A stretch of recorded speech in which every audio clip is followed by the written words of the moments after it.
everyone, and welcome to Critical Bowl, our D&D 5e bowling campaign. This series has been so much fun to do. I had such a blast, and I'm so excited for you to start it and meet the players. But first, a quick announcement. This entire series is pre-recorded and slightly edited, mainly to cut out if there's any lag or if there's any long breaks or anything like that. So if you see a slight cut in the episode, zero content has been removed. It was just little things that helped with the flow. So without further ado, let's meet our players.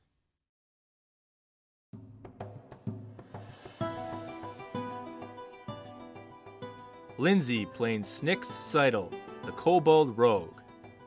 There is some trickery involved, yes, and it usually goes pretty well for me. So, fingers crossed. Yes, I would love to have your wishes of good luck for this night, and we are going to completely destroy them. I'm confident. Yes.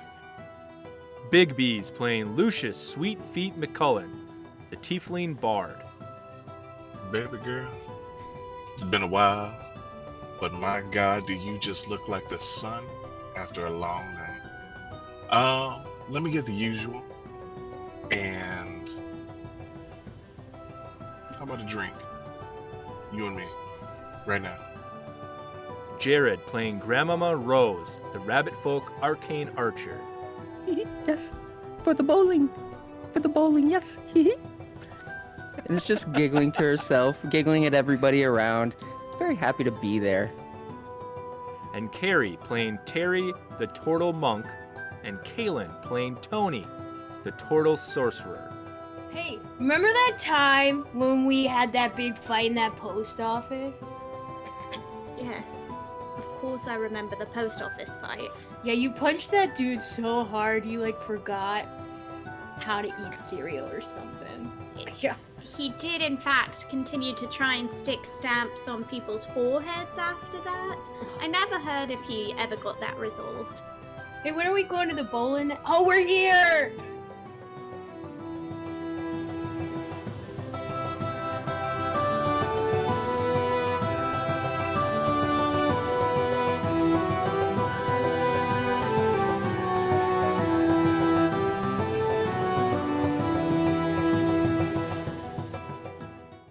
And hello, everyone.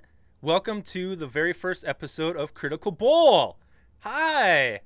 We're all very excited to be here. So you already know everyone from the intro, so I just want to do a couple little housekeeping things before we jump into the game.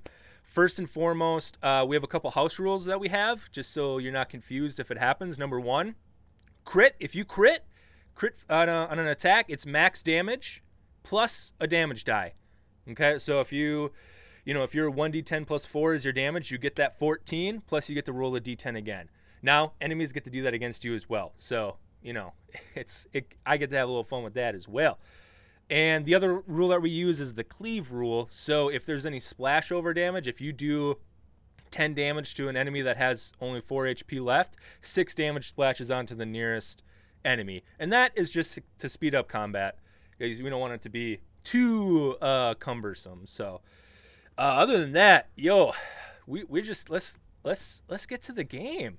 Do y'all have any questions or anything before we get started? Just good to go? Yep, we're good. Okay, excellent. All right, so allow me to set the scene. Oops. Allow me to ruin it by dropping something. Yeah, let me take a drink first. I'm already get them all out now. All right. So the scene opens on the inky black vastness of space. Millions upon millions of stars dot the canvas, each one representing a masterpiece of the unknown and possibility. Suddenly, streaking across the screen is a meteor or a comet. I'm not really sure. Scientists are still unsure. We may never know which is which. But it blows you a kiss as it passes, whatever that means. But we follow it with the camera, and suddenly we see the vibrant, lively planet that we will be playing on. Suddenly the camera zooms down towards the surface, going through clouds. There's a flock of Pegasus on the left and a Delta airplane on the right. How did that get there? Maybe we'll find out, probably not. But as we get closer to the land, we zoom in on a continent and then a country and a province, and we see the remnants we see a crater. It's not small by any means, but it's not massive. You can't see it from the stratosphere, but as we get closer, we see that that's where we're zooming in on. And suddenly, we're at ground level, and we see this town built on to the south side of this crater. And a little sign that says, Crater Town, because we're very original. And then the camera starts meandering through the town, and we see everyone here is happy, and it's very peaceful. We see elven and dwarven craftspeople. We see halflings and kobolds and just everyone living in harmony. On the right, we have this barber shop that's run by goblins, and on the left, there's a daycare that's run by orcs. Like, everyone is just in this time of peace. And as we go down the street, we hear the tale from this turtle on the left talking about the adventurers of old that decades before conquered the big bad and brought peace to the land. Boy, do they sound epic. And as the camera keeps going through the streets, we make our way to the only building built into the side of the crater. Just so happens to be one of the very few bowling alleys in the world. And we see on top it says, the Icy Bing. And we make our way into the tavern, into the bowling alley. When we walk through the doors, we actually see not what you would think of as a normal bowling alley. In fact, it looks like a tavern. That's really what it looks like. And we walk up to the bar, and we see behind it this dwarven woman, further on in age, but she's got a beautiful beard, just braided, and so many baubles and trinkets in it. Her hair's pulled back, intricately weaved, and she's got way too much makeup on, but she is pulling it off. And she looks at you, the adventuring party, and says, "Oh, my darlings, you're back. I've been waiting. It's Tuesday. Oh, sweethearts, are you ready? Should I put your order in now?" And the camera turns, and we see the adventurers of old. Decades past their prime, is as nicely as I can say it, standing in front of the bar. So let's go around quickly and give a brief description of our party. Let's start just top left of what we see. Lindsey, let us know what we see. Okay. You see a very short kobold woman. She's about 3'6", hunched. She's got black that when the light hits it, it shimmers kind of a dark green. Her eyes are green, but nobody can see them because they're wrinkled shut. And she's wearing these billowing harem pants and a babushka over her little head. And she looks up at this beautiful dwarf and she says, "Hello, darling. Could you please get me just the biggest glass of wine you could possibly pour?" Oh, of course, Snix, of course. I got you thank coming you. right up. I got you You covered. always Don't take you such worry. good care of me. Oh, I got to, my little darlings. And she just gives you a big air kiss on each cheek. Mwah, mwah. I don't want to get makeup all over you. I know it. Of course not. Oh, I would and just how- hate to ruin the look. It is so beautiful. How I do you would do never, that? darling. I would never. Trust me, I spent hours on this. I know the struggle. And you, oh, my handsome lad, how about you? And she points to you, Beaz. So, she points to a 6'1" tiefling, crimson skin, gold eyes, devilish smirk, salt and pepper hair, doesn't look a day over 30. And he just goes, "Oh, baby girl, it's been a while, but my God, do you just look like the sun after a long night? Let me get the usual, and how about a drink? You and me, right now." She pulls out, I wish I had one, but I don't. She just goes that very just pulls out a stick and then whoosh, Oh, Lucius, you know how to get me all hot and bothered. Oh, darling. How about we start with that drink first, and maybe after the game we can have our usual. She hides her face behind the fan. I like it when you blush. And then she turns to you, Jared, and said, "Oh, sweetheart, what can I get you? The usual, of course, right?" So, when she looks to me, she looks down. She's looking at this very short, very adorable, very gray-haired rabbit. It's not gray like the usual gray. It's definitely the gray of age, because this rabbit is just well. You said well past our prime, but she is well past that. But she's just wearing like. I think she's got one of those like kind of very like form-fitting like turban kind of things. It kind of goes down into this little close-knit jacket. It's got like the little buttons that go down the two sides. Almost looks like a waiter's jacket, but not quite. More fashiony, but doesn't quite know how to put things together. But yeah, she looks up, almost unsure that she's even being talked to right now, just kind of giggling in her own thoughts, and she's just like, yes, for the bowling, yes, and it's just giggling to herself, giggling at everybody around, very happy to be there. Okay, yeah, I'll get you that Diet Sprite, which everyone tells me is what you want.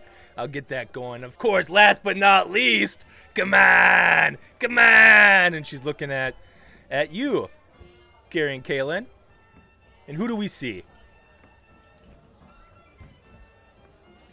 So we see a turtle with two heads popping out of the one shell.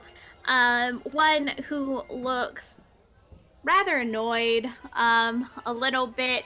She, that side keeps checking her wrist. There's a dot there that she wants to keep an eye on the hour, every hour. So she's got to check and make sure if it's time for that. And then there's the other side. Yeah, the other head kind of yawns, stretches one arm, kind of scratches the back of her head. We can see a glittering pendant with it's a little vial with some mysterious glowing liquid in it. Oh, okay. And that head just looks over and is like, "Cha, you think we can get some bolchos again? They're like my fave. You can just call those nachos. But we're getting them when we're bowling, so they're bolchos." Of course. Also, like what's that cool word that kid down the street taught us? A brewski. I'll Right. just take the water. Okay, I'll come with the water. We got some apps. You want some apps going? Darlings, I'll get the apps, Okay, I'll get you. And she starts shuffling off behind the bar into a little door, which is where the kitchen is. So, audience, if you haven't picked it up, these are the adventures of old. Decades earlier, they defeated the big bad and brought peace to the land. And what do you do after adventuring? Decades later, you meet every Tuesday to go bowling. And thus our adventure begins. So, the 4.5 of you are at the bar. Pretty distinct. Yes. The 4.5 of you are at the bar, and you see Bortha had left a little black rectangle on the bar, and you know this to be your signal when it's your time to bowl. You know that it's a little black bar, and it seems to light up with magic energy and vibrate when they're ready for you. So that's there ready for you, and she knows you've been here every Tuesday for who knows how long. So this is your spot. What is the first thing you usually do while you're waiting for your time to bowl? think Snix probably takes her bowling bag and her massive glass of wine and just sort of shuffles very slowly over to their lane, sits it down, opens the ball, polishes it up, makes sure it's looking good, no flaws, takes out the shoes that she brought from home that are immaculate because she refuses to wear shoes other people have worn, and slowly starts tying them on and just gets ready, very methodical about it, and waits for the others to join her if they are so inclined. Yeah, and as you get to your lane, it's not a bowling lane. In fact, this whole, it is a lane. You are correct. It is a lane, but it's just like this hallway, and at the end of it, the door opens, and that's where you go bowling. This place is very much, it looks like a bowling alley up until where the bowling lanes are, and then it's just a small little hallway. And you see, as you get to your lane, to your right, about 20 feet away, is the opposing team. Okay? So these people here, they've been coming here a lot on Tuesdays too, and they sometimes win, sometimes you win. There's a bit of a rivalry happening. They're not your nemesis, wink, but in your in your time here at the bowling alley, they've been some of your biggest opponents. Who are they? Let's see here. Beaz, who's this other bowling team? They are the, I think,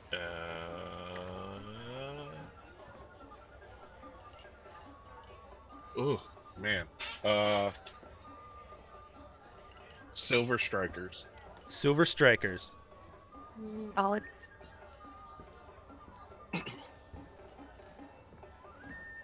Yeah, so the Silver Strikers are to the right, and they're getting up, and you see this one guy. He's got like a pirate's cap on. He's got a missing leg with a peg on it, and he's just got his bowling ball, and he's just polishing it. He's just giving you this death glare, Snix, as you sit down. And Grandmamma, like... oh, go ahead. No, she can't, like, her eyes, for all you can tell, can't even see, but she just like. Just a nice nod, yeah. Grandmamma Rose, Toni, Teri, Lucius, what are you guys doing? I'll save mine for last. Okay, I yeah, think, Grandmamma Rose. I think Rose is probably just wandering through the arcade, this fantasy arcade that they've got there. Oh, nice. So these fun little games just look fun. What's your Just favorite watching game? people. It's this weird one where like, so it's got this ramp, right? And then there's like a back wall to the ramp.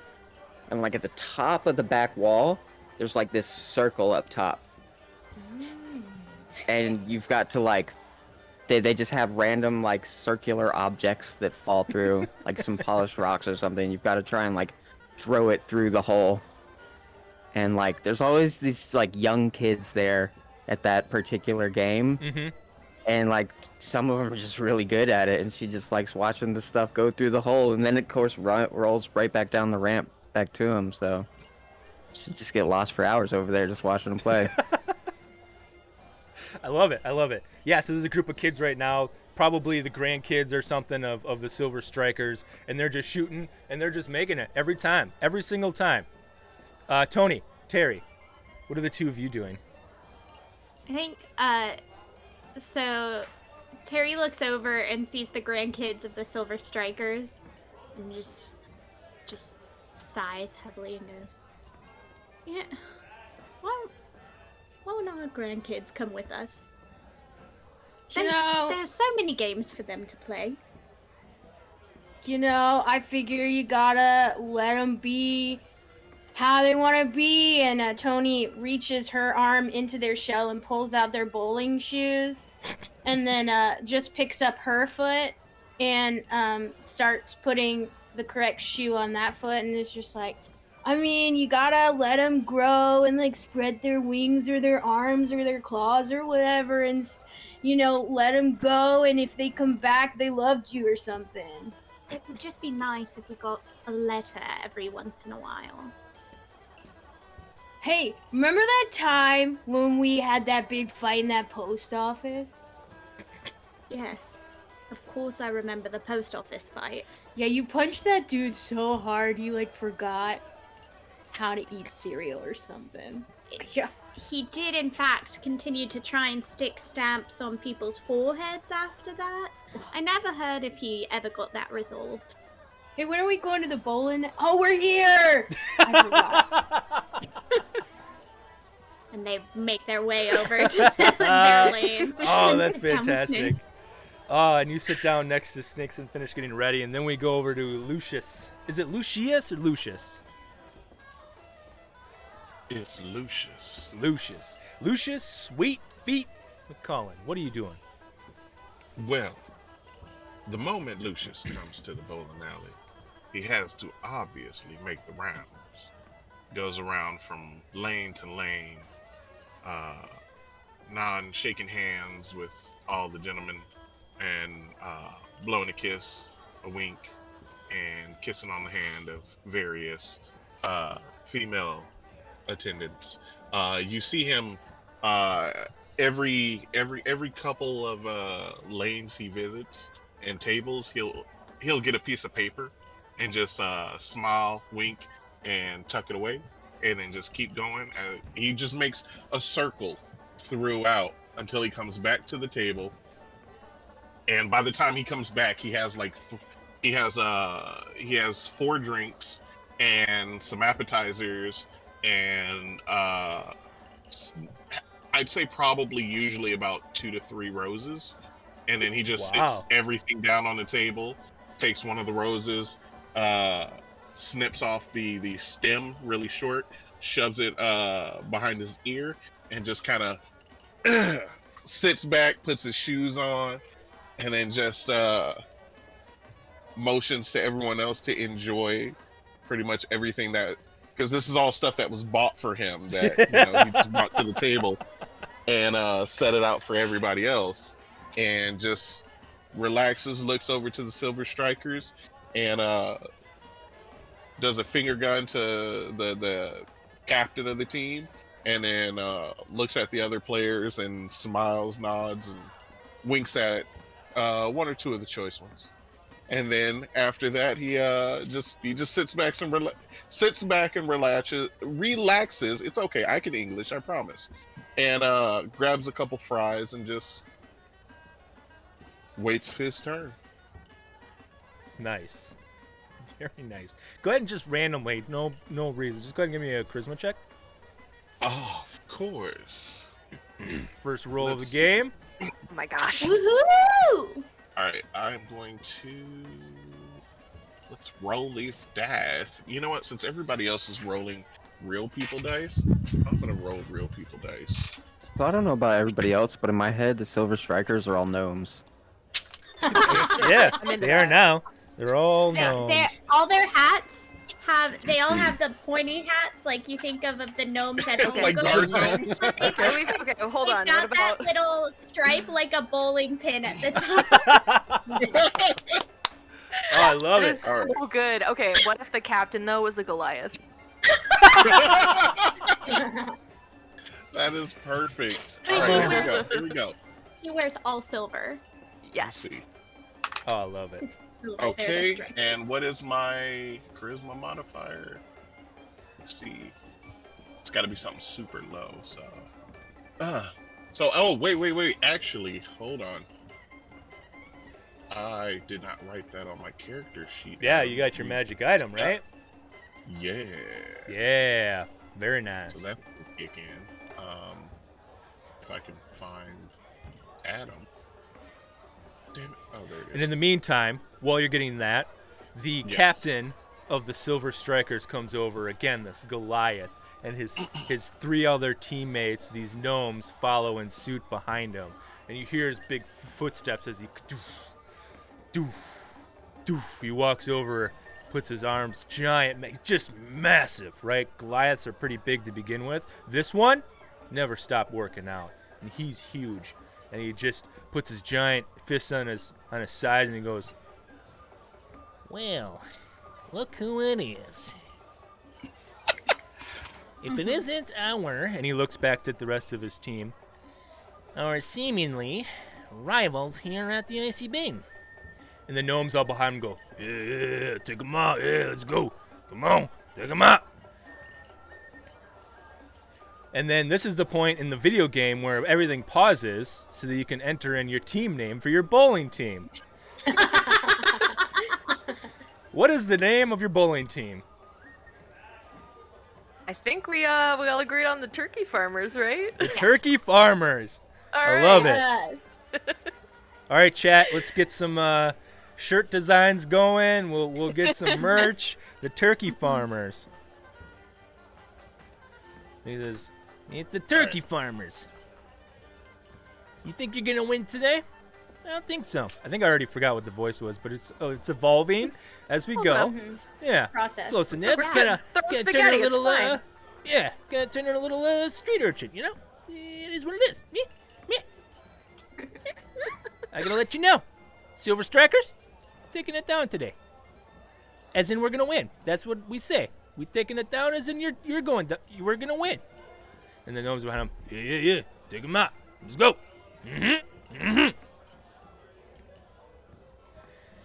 You know, if you don't mind me saying, can I call you my dude? I think we're acquainted enough to allow that. Yeah, I'll let it. Cool. My dude, if you don't mind me saying, if you go into things expecting to win and you don't, you'll just be disappointed. Especially today, because we are in fact going to win, so you'll be sorely disappointed because you will be losing. But if you go in saying, I'm gonna have fun and roll me a bowling ball, you're gonna get an A+ time every time. And also prepare yourself because you will lose to us. We are in fact the better team. So I just think you should keep your chin up, my dude. I think whatever happens, you're gonna roll that ball, you know what I mean? Yeah, you're going to roll it right into the gutter, which is where you'll be sleeping tonight because you'll be so disappointed with how you've done. Gutter's pretty comfy if you got a blanket, though. Oh my gosh. His facial expression during that whole thing switched often from sort of like this kind of thoughtful inner reflection to this anger back to this kind of, well, it makes sense. And he says, not gonna lie, not really sure how to take that, but I'm gonna take it as a threat. I don't like being a threat. We're gonna win this game. Yeah, we get that a lot. We're gonna win this game, and you're gonna lose it, and I'm gonna expect to win, because for me, fun is winning, which is what I'm gonna have and be doing with my team. So there. And then gnomes behind him like, yeah. So there. Take him out. And he just has his hands on his shoulders and just slowly backs up. That's right. Don't you forget it. We're gonna win. We're gonna win. It'll be our game. You're gonna lose. Don't you forget it. You suck. I'll send you good vibes, my dude. And The once you get on moment that, he goes, oh, go ahead. the moment he goes back and he sits, Lucius is gonna cast thaumaturgy, and the moment he sits down, you hear. Okay. That just happens, right? There's nothing. Yeah. Yeah, No, it's just, okay. That's a cantrip. Great. I need between Do you want the check?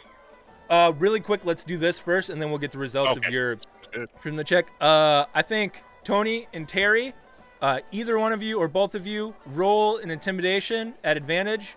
The advantage is the fart, because a fart joke's funny, and they feel embarrassed. Alright. +7 to my intimidation. Nice. We're using your intimidation.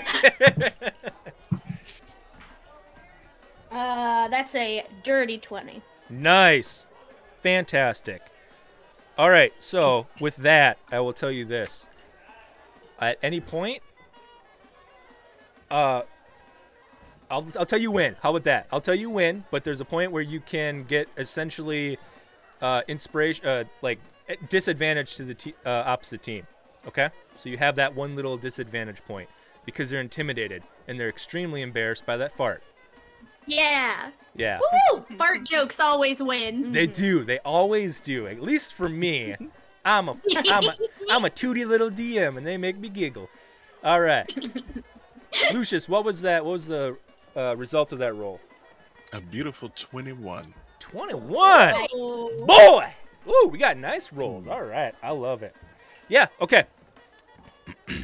So eventually, Bortha comes back with the tray of drinks and food, and as she comes in, she sees the drinks and food already on the table, thanks to Lucius going around and making the rounds. And I see you. She pulls out a fan somehow and just, Lucius, you making the rounds without me?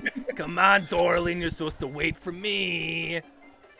Oh, you know, this is for everybody else. You know what I want from you. I always wait for. Woo! And she just starts fanning faster and faster. But she sets down the drinks, and she takes a seat next to one of you. Of course, she always does. Bortha loves you. I think, if I may, Bortha's connection to you was when you were an adventuring party. This is the tavern you met at. I think we talked about that in some private discussions. So, Yeah. you know, every D&D campaign, you meet at a tavern, right? Well, this is it. The Icy Bing was it. And Bortha's been a part of your campaign since then. She's pretty much the fifth and a half member, sixth, however that we want to figure that out. And she sits down next to you, and she just plops right down, and she's got that fan and kind of takes a couple breaths. You get, so you're going up against the Silver Strikers again. You got a game plan this time? You gonna take them out? You're kind of even Stevens here, huh? Oh, before we do, Grandmamma Rose, where are you? Oh, So, Grandmamma Rose was very confused because somebody gave her Diet Sprite, and that's not what she wanted. She wanted Coke. So, she had to go back and explain, like, no, this is wrong, and get the Coke. And Grandmamma Rose shows up just in time to hear the fart. And as the fart happens, she just looks over and is like, and then keeps walking. Are you back by the lane, or are you still back in the Yeah. arcade? Yeah, okay. Okay. back by the lane. Here's the fart, just giggles at him, and then joins her team. Yeah, and Bortha has the Coke, and she goes, "Oh, I'm so sorry, Grandmama. I got you the wrong drink. I was just making a goof. You know, Bortha loves the jokes." It's fine. So, yeah, you got a game plan this time? Listen, you know, the big prize is on the line here. Month's worth of drinks and bowling on the house. This is the game. What's the game plan? my plan is usually just to win. That's a good Usually plan. there is some trickery involved, yes, and it usually goes pretty well for me. So, fingers crossed. Yes, I would love to have your wishes of good luck for this night, and we are going to completely destroy them. I'm confident. Yes. Side note, I think we just found your intro video. That was awesome. Oh, yeah, yous are all the sneaky sneaks. I love it. So listen. I just gotta say, remember, the strikers, they always shift a bit right. You know, they got that right hook. They can't get over it. Use that to your advantage. You never heard it from me, though. I'm an even Stevens player. I don't take favors. As she kind Oh, of my yells hearing to is the rest of them. terrible. I hear nothing. What you talk about? I don't know. Oh, yeah, you get it. Okay, the game's coming up pretty soon, so eat up, drink up, okay? Get your energy up. Make sure you're ready to go. All right. Quick question. What is her favorite scent? Her favorite scent is the smell of not the end product, but the process itself of creating pickles. Okay. So then as she walks away, she's a healthy woman, right? Yeah. Okay. So as she's walking away, I just I call back and I'm like, always appreciative, my beautiful oak. And then he'll blow a kiss and cast prestidigitation so that around her, when he blows the kiss, she smells that for a second and then it goes away. Snix is just like, Not you, it's just around her. she's nearby. Or is it about the kiss? Yes. That she makes that. The smell of pickle making. Oh yeah. Yeah. I don't know if He that's just hates what it, came to but my he head. knows she so, likes that, so yeah. he does that. That's why he does the kiss, and then in that motion is when he casts the spell Yeah. to just be like a cloud around her head for a second and then disappear. And I almost imagine this, like, as it makes its way halfway towards it, it starts to take shape as the vinegar brine, salty garlic, onion. That smell starts So to good. form. It gets this kind of greenish brown smoke, and it just hits her right in the cheek. And she just, like in slow motion, it like hits her, and she almost flutters up a little bit and floats momentarily and looks back at you. And then you see above her head. Bortha liked that. I point to her, I wink, and then my hand goes like that. You know, nobody would really notice anything. I just be like that. When I do that, it takes that cloud and sends it over to the Silver Strikers. Yes. Oh, that's great. Oh, that's great.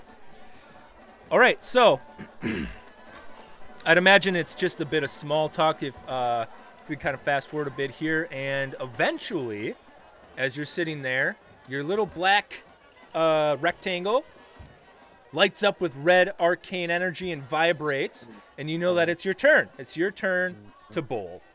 And what happens is, as that vibrates, the red arcane energy, the runes on it glow, and these wisps of red energy come out and shoot towards the end of the lane, and that door that was down there, the energy goes in, and these intricate runes are on the door, and all of a sudden they just open up, and this dust and smoke billow in, and you can see outside into the crater, and you know that is where you must go to bowl. And you see on the other side of the lane, you see the Silver Strikers, their little black box lights up as well, and their door opens, and they all just look over at you. The Goliath rolls his shoulders, and then in unison, all three gnomes roll their little shoulders, and they start walking down the lane, getting out their weapons and bowling balls. Adam, as the Goliath walks, If you make a fart every again, time. I'm gonna laugh. No. That's what I'm gonna do. No.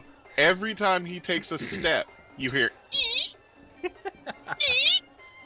and he's just gonna do thaumaturgy every time he makes a step. It's just That's a cantrip, right? Yeah, of course it is. yeah, it's a cantrip. So And he's he's just like Yeah, and he's like, yeah, I'm in the bulk phase. That's what it is. I'm in the bulk phase, see? I'm in the bulk phase, okay? It's a little bit bigger. He's got his hands on his shoulders, and he starts running a little bit, and you just hear yeah. until he's out the door into the crater. What do you do? Toni looks at the group and goes, "You guys remember when we met at this same place? Like, we all met here. Well, except for me and Teri. We were like met when we were born, hatched from an egg or whatever." Yes, surely I do. Toni, you don't have to mention the fact that we met here every Tuesday. Well, we got small talk till it's our time to go. Oh, the door's open. That's rad. We should go or something, right? Yes. Toni reaches in their shell and somehow pulls out a crossbow and goes, "Oh, let's do it." That is my favorite thing to do in any TTRPG is you reach back into the ether and pull out something that shouldn't be there. And it just works. Zelda mechanics, right? Yeah, I have so many things on me. Boom. Yeah. Well, our whole shell is just one of those extended backpacks Yeah. that It's you a get shell of after holding. you level That's what up it is. enough. Yeah. Oh, dang! You took the bag of holding you got and somehow you magically infused it into your shell. I remember that. That was part of the campaign. Yeah. They're like wearing it as a backpack under their shell somehow. Yes. All it took was a little convincing from that weird wizard we met that time, and like, bam, it's part of us Yes, now. that one artificer who liked us well enough and decided that Oh, it it's- was enough of a curse. It's when we did that breakdance move that we learned from that kid on the street, you know? The like b-boy move or whatever. Wow. Good time. What was that Should we walk artificer's through name? the door? His name was Reginald. Reginald? Reggie, Ridgeroo! And Reginald. if I remember correctly, that's exactly why he cursed you. He did in fact continue to call it a curse. I don't know why, it's been rather helpful. I mean, every once in a while I get my hand lost in there, but I find it eventually. Jeez.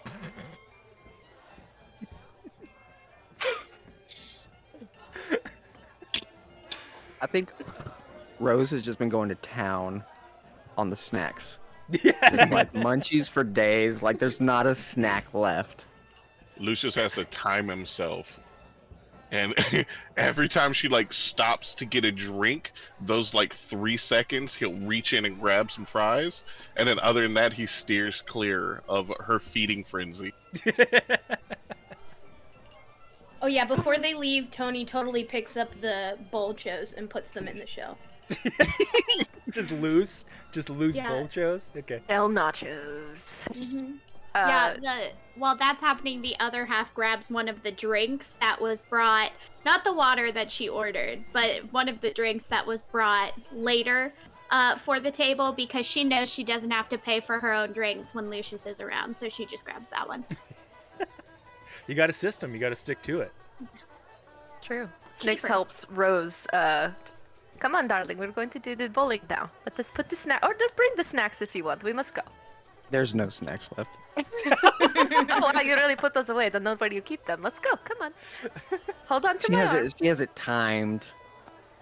She Yeah. knows when that thing's gonna ring. Rings Yeah. the same Remember. time. She knows how long she has to eat everything. You really got this down to an art, didn't you? My goodness. Be careful when you touch her. Make sure not to do it in front of the face. You'll lose a finger. I just try to avoid the Cheeto dust on her Yeah. hand. I'm just like, let's go. Oh, I love it. All right.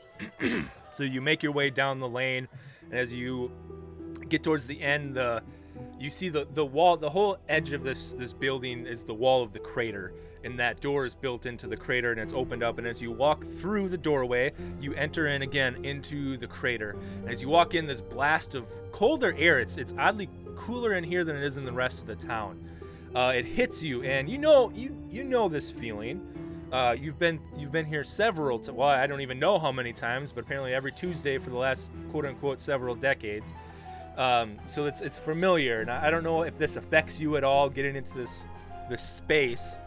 But as you walk in, you see the crater in front of you, and there's just jutting rocks left and right. There's a worn path towards where you need to start, and then you see in the center.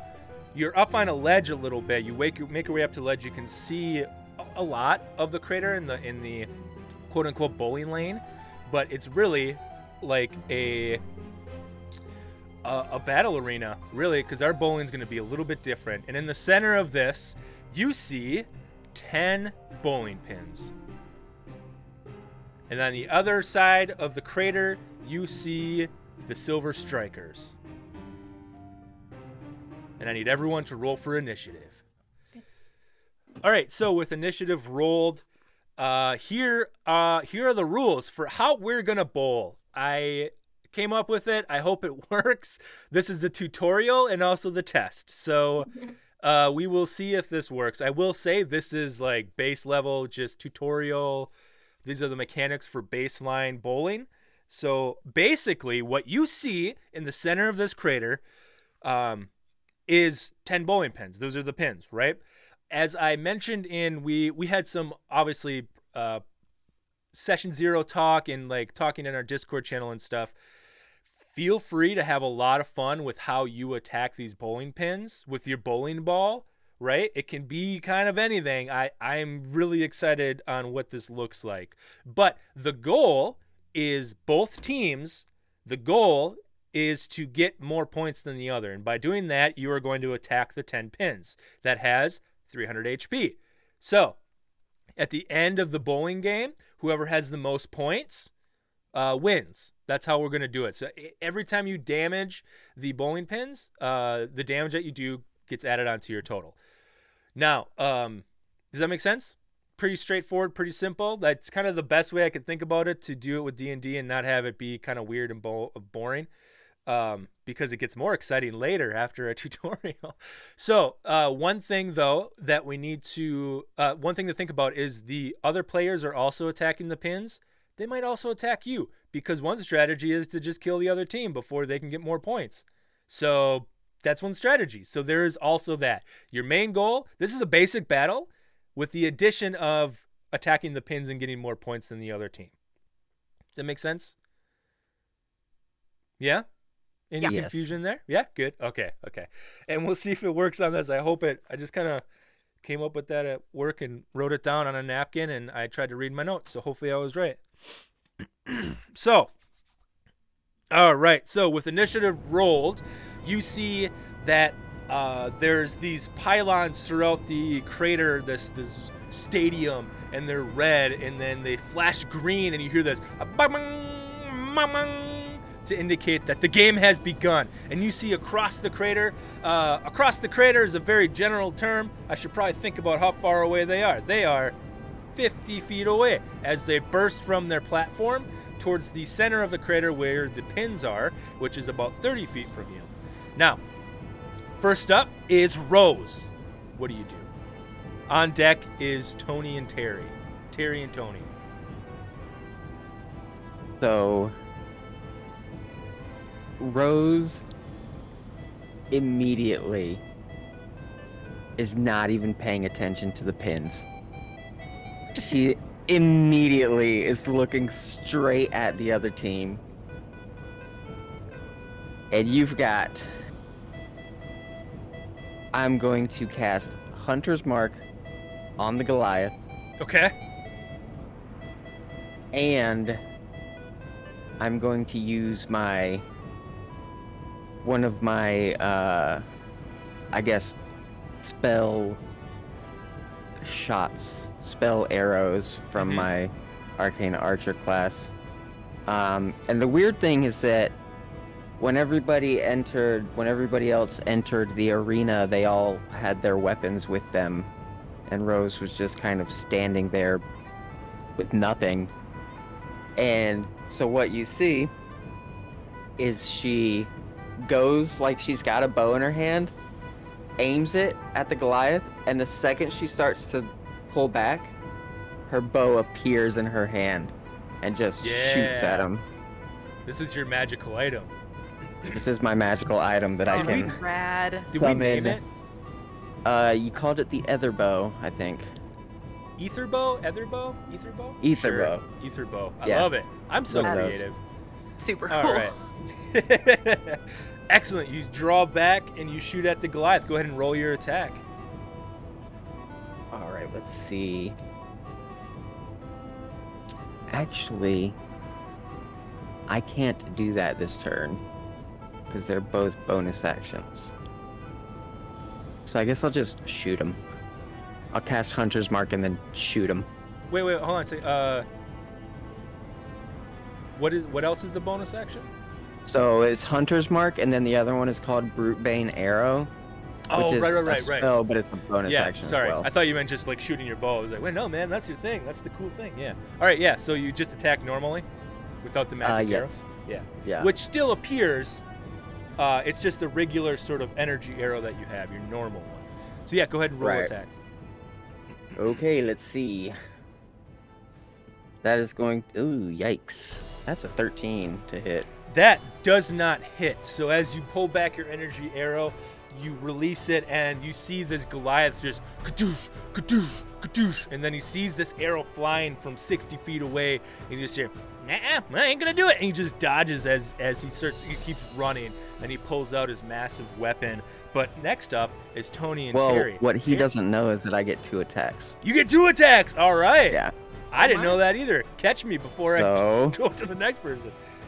24 to hit. 24 hits. Die. All right. He's so like, that's not gonna do it. going to Ow! be- Fuck. Yeah, he dodges. He's like, nah. He looks behind him. And I rolled a 1 for damage, so that's going to be Nice. 7 damage. 7 damage. All right. Fantastic. And you hit with this energy bolt. And I think what happens is it goes in through into the armor, and you see this little blue, almost spider web throughout his veins. It kind of like spreads, and then as the bolt, the energy bolt disappears, it kind of a little bit, and he kind of as you hit him as he's running. Next up is Teri and Toni. On deck is Lucius. So the pins are 30 feet away from us? Yeah. All right, so Teri and Toni start out, taking off towards those pins. Full 30 feet of movement to reach the closest pin. As they arrive, Toni goes, "You got this, sis!" Points her crossbow, but not using her crossbow. She points her finger at the closest pin. And I'm gonna cast True Strike. Nice. And then I'm gonna use the key point to flurry of blows. Wow. All right. Nice. Punch. So punch. just so the viewers know, so you're not freaking out about maybe some things aren't. So because there are 2 people playing 1 character, we're getting a little loose with like what requirements are needed for certain moves. Okay, so it's all groovy. We're all having fun. Calm down. At me on Twitter @GoodBeanDad and give me a follow when you do, and then we can talk about it there. Okay. All right. Go ahead and roll that dice. All right. And because of True Strike, you get advantage. So, flurry of blows makes 2 unarmed strikes, but only one of those has advantage because of True Strike. That's a natural 20. Hey! Yes! Beans in the chat for that nat 20. Dang. Beans. All right, yeah, so max damage. Max Okay. damage plus. I tell you what, if you have 2 attacks, go ahead and roll the second one to see if it hits, and then just do all the damage at once. Okay, perfect. We'll roll this one again since it's given me some good luck. Well, So what is our dex again? our dex is +3. What is my proficiency? +3? +3, so +6. 10. Doesn't hit, but that I crit, didn't think it would. yeah. But I hit real good that first time. So that is. So it's 6 plus 3. So 9 damage. 9 damage total. Very nice. Yes. I have to ask, what does your one-handed flurry of blows look like? So it's kind of like well, it's like a kick and a punch, right? Oh, okay. So, Love it. So you do like I think kind of how it works out is I hit so good the first time with the punch that I go to knee like I would normally, but the pin wobbled really hard, and so that's why I missed so bad Yeah. on that second one. Yeah, I love it. Oh, In fact- too strong, sis. To bring it back. In fact, I'll take this moment to describe these pins. As you go up, you see that there's these obsidian, these bowling pin shaped items, and you go to hit it, and you've hit these 1,000,001 times, and they just the density behind it is so much more than you think it would be. You crit, and it wobbled a little bit, and you were like a powerful monk. So like that's how kind of like stable, I guess I get the best way to say it. These pins are. All right, so does that end your turn? Yes. Yes. Okay. Thank you very much. Lucius, you are up next. All right. So Lucius will.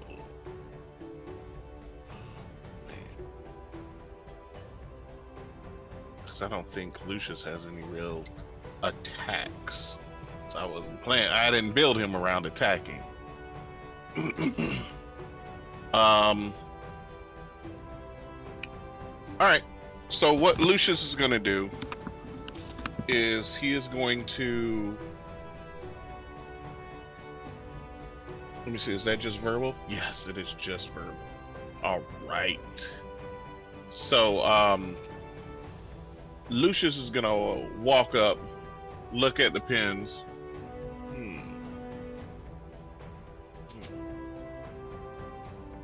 Now, I'm gonna leave that up to y'all. But,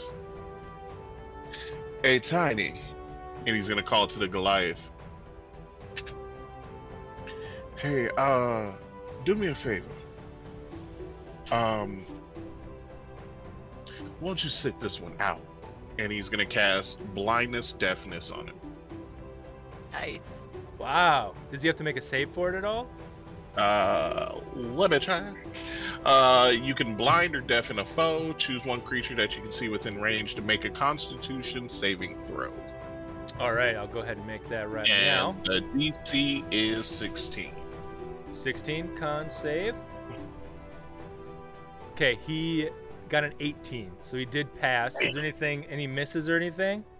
Let me see. I think it's just a pass. Oh, I think pass it's fail, right? yeah, it's a hitter. It's a hit or miss. I will say, as he's running, right? He's running with that blue spot on his shoulder from the arrow. You cast this. What does it look like? Oh, I just I don't like do anything to him because it's just verbal. So I'm like, why don't you just sit out for a moment? And then it just like a haze comes over his eyes, like a little kind of like a black mist, and it's Okay. trying to. The best way to describe it is it's like during like hay season or hay fever season, like when there's a lot of like particles in the air and they just get stuck to you. What it is just a bunch of black particles, like a little cloud in front of his eyes, and if it connects, then they all just kind of stick and blind him. But since he, resisted, they stuck. But then as he's running, the wind just starts, pulling him off his eyes, and he kind of just way through it. They don't get a secure connection to him. Gotcha, yeah. And as he's running, this hits him, and he stumbles a bit and kind of shakes his head, hits his head a little bit. Hey, come on, get back in the game, come on. And he shakes it, and he can see again, and he starts running again. And then one of the gnomes comes up. It's this little gnome. All right, let's go. Let's get it done. Come on, let's go. And he's got this red robe on, and he pulls the hood back, and he's got a mohawk. All right, let's get it done. Come on. It's silver, and he pulls out his staff, and he casts a spell at the pins. As he pulls his staff back, two-handed, and shoots it out. A firebolt comes out, shooting between the other members of the Silver Strikers and striking the pins, dealing bow. Yeah. Do that. Boom! Striking the back of the pins, and in this explosion, and as the smoke clears, you see they're all still there, but a little bit more worn out, I suppose you could say. And then right up after that, another gnome comes out in this leather armor, and they pull back this long bow. It's a short bow. They're just so tiny. It looks like a long bow. And he pulls back and shoots out, and it actually goes to attack. Who's up there? I'm sorry. Toni and Teri. Sorry, I blanked out there. I apologize. And I'm assuming a 21 hits.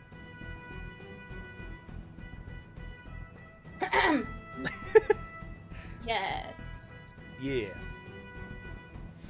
But this is an attack? It is an attack, yes. For 5 Shield. damage. Shield? Yep, shield. Okay. So that brings up how much AC? That's +5. Plus 5? Yeah, okay. They're going to make another attack. They'll see if they hit.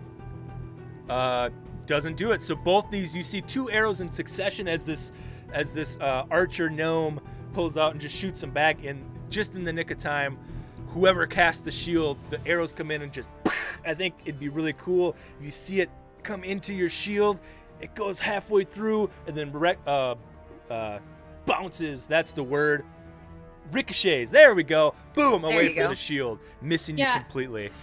You see this kind of like ethereal looking shape that kind of looks a little bit like a jellyfish. That like it kind of like and yeah, that's and awesome. Then you just hear Toni go, gotta try a little harder. It's all right though, you got it next time. Sorry, little man. I love it. Okay, and then Snix, you are up. Okay. And on deck is the Goliath. So, how many people are around? Toni and Teri are near the pins, yes? Correct. Okay. Well, as a kobold, I get something called pack tactics. So I have advantage on attack rolls if at least one of my allies is within 5 feet of the creature. Are we counting the pins as a creature? Does that apply? Sure, why not? Let's have some fun. All right, cool. All right, well then, in that case, I will okay, here's what's gonna happen. So, I've got my walking stick, which I did not bring up till now, but I will describe when it becomes relevant. So I take that, and I pull a rapier out of it, like it's a sword cane. Oh, sweet! And, yes, I love it.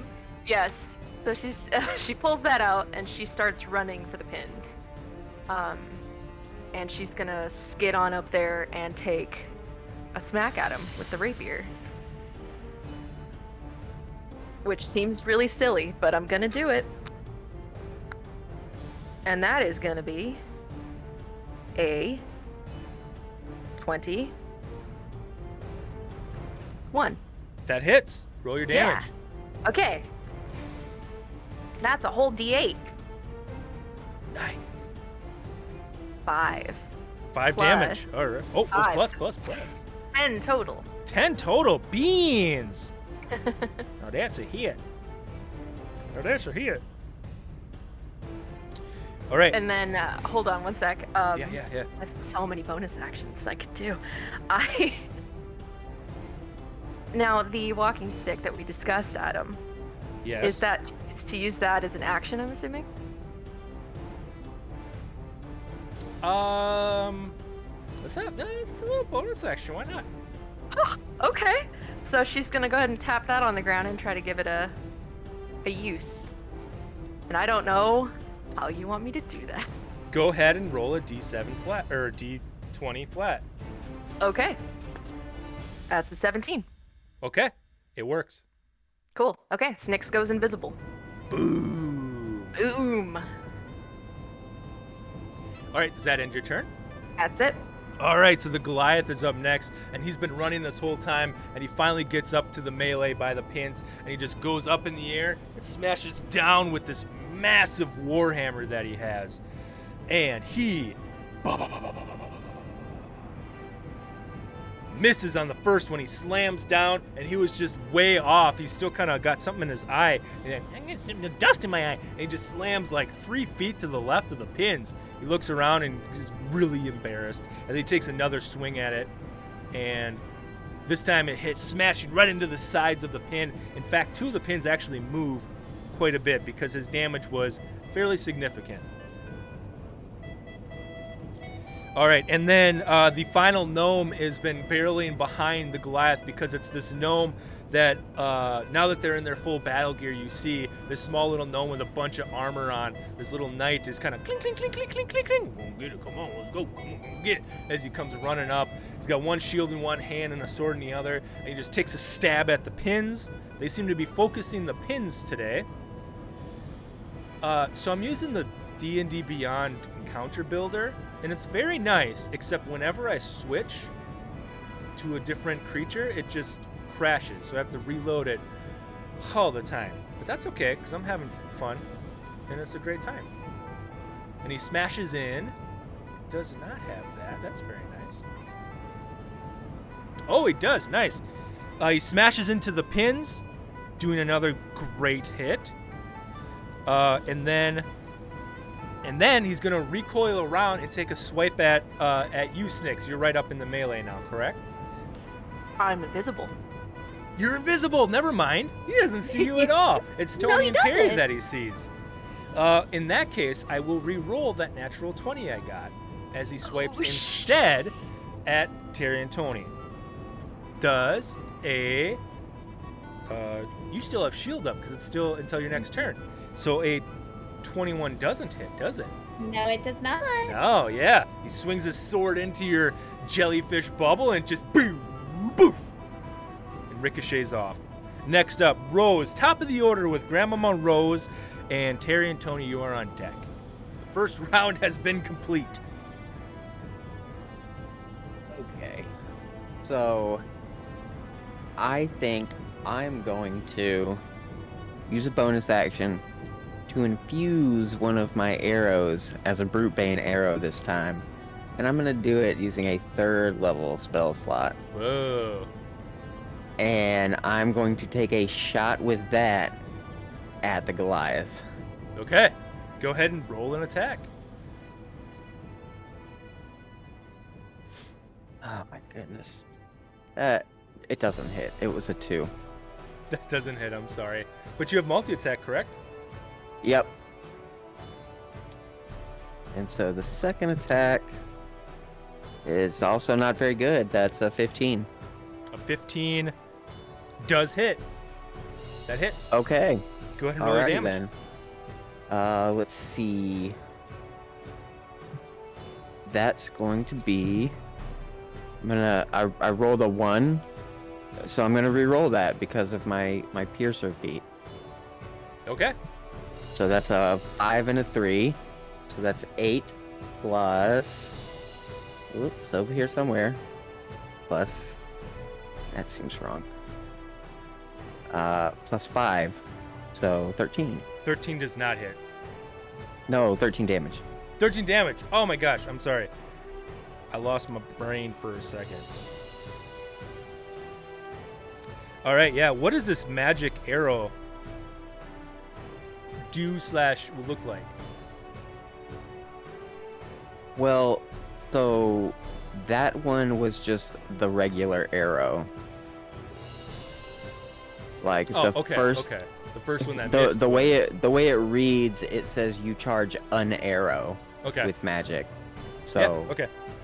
All right, so again, you pull back your magical arrow and strike them, and when you do, that blue energy spiders out and kind of poofs as the arrow itself vanishes. And he goes, "Ah! Come on! What are you doing?" And next up is Teri and Toni. And Lucius, you are on deck. Sorry. This whole being one person thing makes it real hard to plan ahead without just fully not paying attention sometimes. It's all right, I understand.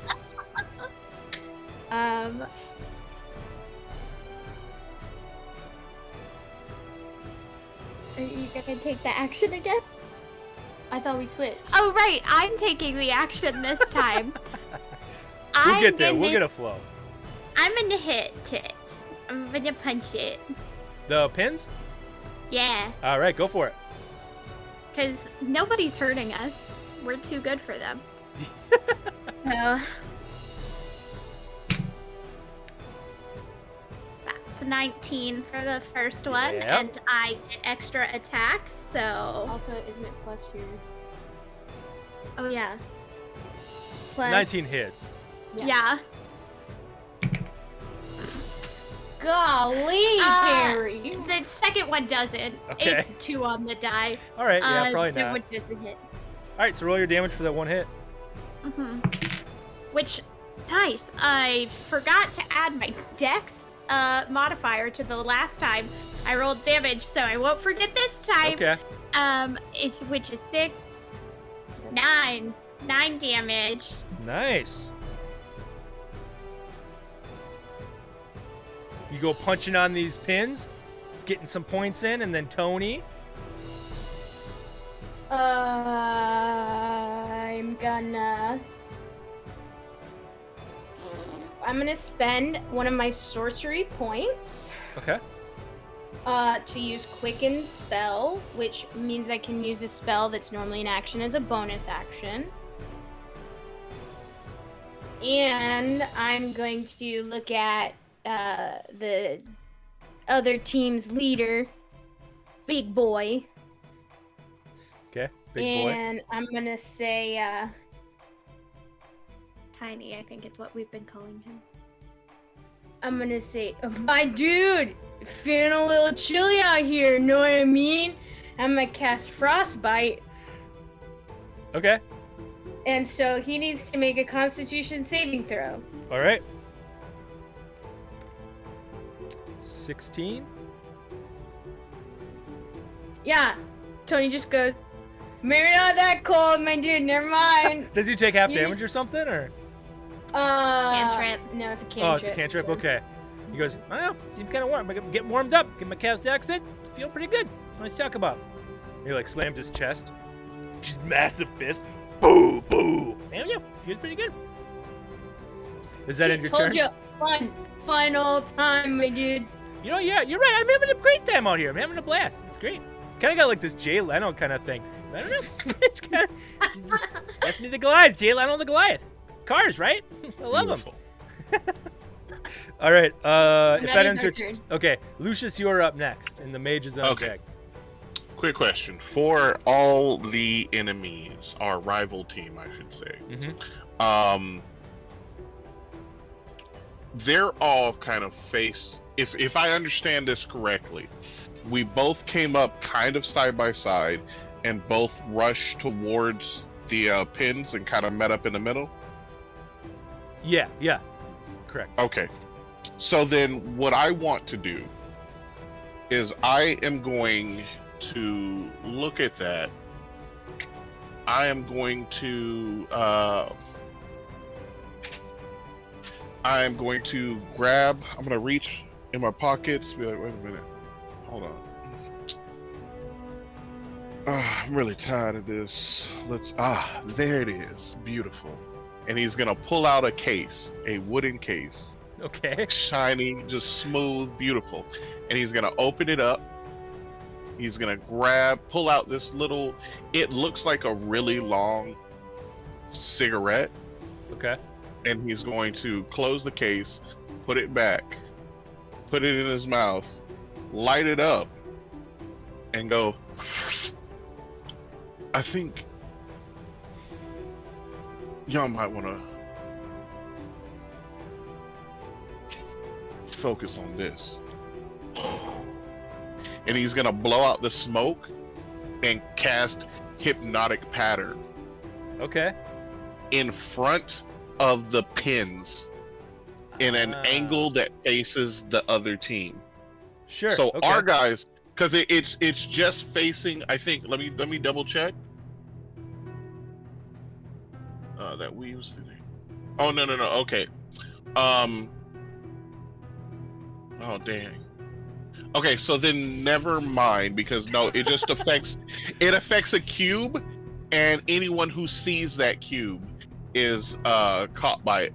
So what I'm going to do is instead cast that, because only 2 of their team ran towards the Correct. the thing. Okay, so then the 3 that are still back there, I'm gonna drop that right on them. So no matter where they look, they are caught in the hypnotic pattern. Okay. So the Goliath and the Knight are up front, and then the Archer and the Mage are still in back. So it's the Archer and the Mage. What do they need Okay, to so do? it's only 4. Yeah, there's only Okay. 4 enemies. Yeah, correct. Okay, so then the Archer and the Mage, they're the Yeah. ones that get caught in it. Sure. What do they need And, to do? What happens? Okay, they need to make a Wisdom saving throw. Okay. 6 for the Mage, and 15 for the Archer. Oh, I'm so glad that changed to 15, because the DC was 16. All right. What happens? So they don't do anything. On a failed save, the creature becomes charmed for the duration. While charmed by this spell, the creature is incapacitated and has a speed of 0. The spell ends an afflicted creature if it takes any damage or if someone else uses an action to shake the creature out of its stupor. Dang. Which means in order to shake the creature, they'll have to look at the creature, which means they'll have to look into the hypnotic pattern and make the save. Oh, does that stay? Oh, it stays for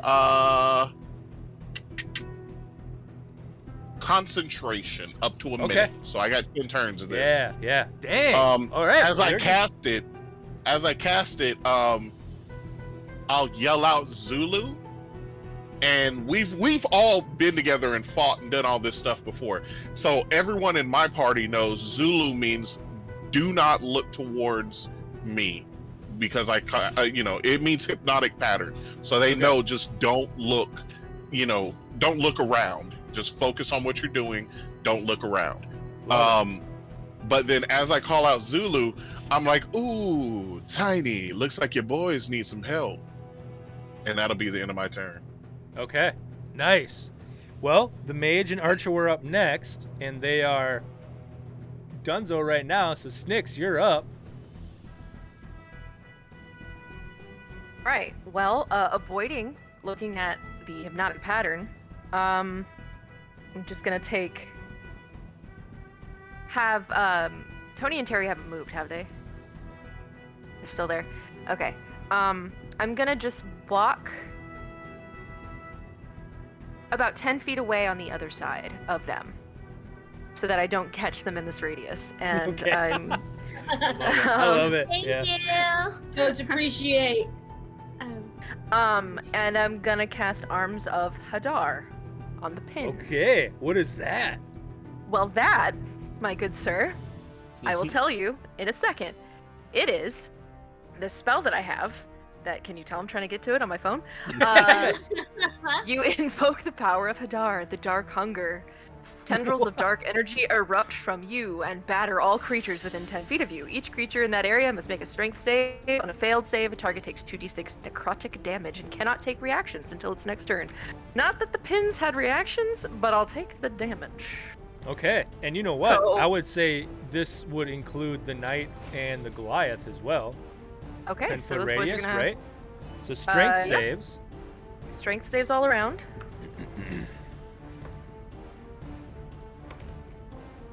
And the DC Okay. is 16, by the way. 16. That's two fails. So that's a bummer. Or no, I'm sorry, 13. 13. was Okay. Goliath. Then the Goliath saves. The knight does not. Okay. So this is are going to take a 1 and a 2. So they're gonna take 3 necrotic damage, halved for the one who saved. Yeah. Okay. Okay. So I'm regretting my confidence going into this, but But the pins took that um, damage as well, right? the pins did as well. Yes. Yeah. So they took a whole 3, Yeah. and the pins cannot take reactions now. So Ah. Dang it. Okay. yeah, I know. No attacks of opportunity for the pins. All right. And guess so, what? That would have broken invisibility. Since I Oh did a yeah. thing. Okay. Okay. So you come out of So- invisibility to do so. Out of invisibility, and then I'm just gonna run away. All right. Yeah. Because So I'm you, small and I'm 90. So just gonna go ahead and scoot on back away from whoever can hit me with ease. yeah. And as you run away, the Goliath takes that damage and then just takes his giant warhammer and swings down over at Teri and Toni. Actually, getting mad. Hey, come on, you guys kind of I've been attacking me a nothing lot. but encouraged. What's going on? Hey, I'm not liking it. Take my rage out on you. Your can tell that collateral, I am I'm- sorry. First attack, an 11 misses, I'm sure. Yeah, it does. But the second, a 19 hits, That I'm hits, assuming. yeah. For 10 damage as he slams his warhammer into your shoulder. Okay. Ow! That hurt. Yeah, well, Almost guess been what? on I got your shot side by of like the magic arrows twice. Yeah, it kind of hurts, you know? It kind of hurts. I was not the one that shot you with the magic arrows. Go after them. Yeah, you're the closest. Yeah, that's how it is. Ugh. Hey, my dude. My dude. Whoa. You're doing great. I don't know how to take that's it. I don't know how to, like, it's kind of a good and bad. I don't know which one to do. I don't know. It's kind of a weird thing, you know? My Goliath What brain you can't should handle do it. is not hit us and maybe hit the pins and maybe you'll have a chance. Well, that's what my little buddy's doing. And you see as the gnome knight goes and slashes twice at the pins, hitting twice, doing some significant damage. You were neck and neck, and now the Silver Strikers are gaining a lead. Top of the order, I need, let's see. Who's all by the pins? The Goliath the Knight, Teri and Toni. Snix ran away. Rose is nowhere near, and Lucius is nowhere near, correct? All right, so I need Teri and Toni to make dexterity saving throws, please. Okay. Do you want rock, paper, scissors for it? Mm-hmm.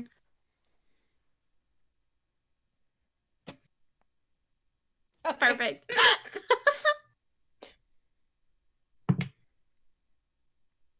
Harry!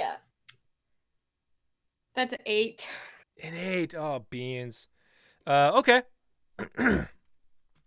So you two, along with the Goliath and the Knight, are knocked back about 20 feet as suddenly from the sky this swirl of storms just comes out of nowhere. It's a beautiful day, and just this cloud storm comes and down strikes this black lightning. It strikes center into the pins, blasting everyone near it away. You guys take, I forgot to roll this, I'm sorry. Only 2 damage as you're flung backwards. And all right, as this happens, this lightning strikes and dust just flares everywhere. And as the dust starts to settle, coming out of this strike zone, you see each of you recognize this person. As we go around the table, and I want you to tell me about your nemesis in the campaign past. Snix, we're going to start with you. Okay. My nemesis is a hard-boiled detective named, I believe I said it was Everett J. Bartholomew, Everett, yeah. who is a Loxodon, which for those not in the know is a big elephant man. And he's got like the chest holster, you know? And he's got like a button-up shirt and a tie and coffee. Comes out with coffee. Oh, I love it. Yeah, and he is there, and Snix is confused. And next to this Loxodon, right, is what it's pronounced, I think. Loxodon? Yeah? Yeah. Beaz, you see your nemesis from the campaign past. Now, just to be clear, really quickly, Snix, you never defeated this nemesis. No, They've just constantly no. been chasing you, correct? It's a cat and mouse kind of thing. Gotcha. Elephant. All right. Kobold. Elephant. Same exact thing. I love it. It's the same dynamic. Yeah. Lucius stepping So, out of this as you know, maelstrom. the camera pans from Snix to Lucius, and Snix has a look of confusion. We're like, wait, what is going on here? And then it pans to Lucius, who has just this, like, he goes kind of pale in the face and just has a what the look on his face, because out steps a blue tiefling. And this blue tiefling looks over and just locks eyes with Lucius. And this blue tiefling, their name is Francis. This is Francis Leclerc, who was a rival bard. Francis was always just a jerk. had a gift for entertainment, but was just overall a real crappy person. And Lucius called them out on their crap plenty of times, so they weren't really the best of friends. Whenever they would meet up, they would do what they call a bard off, which is pretty much one-upping each other until someone couldn't hang. And it would start out simple, but then they would do all sorts of crazy stuff to entertain. So one night they were both just like hammered. I mean, just out of it. And they started a bard off because who knows, no one can really tell who started talking crap, but it escalated to the point where they figured, hey, this is the only way we're going to solve this. And they started going at it, and it kept going and going and going and going until Francis got a little desperate and decided to try something crazy in order to win.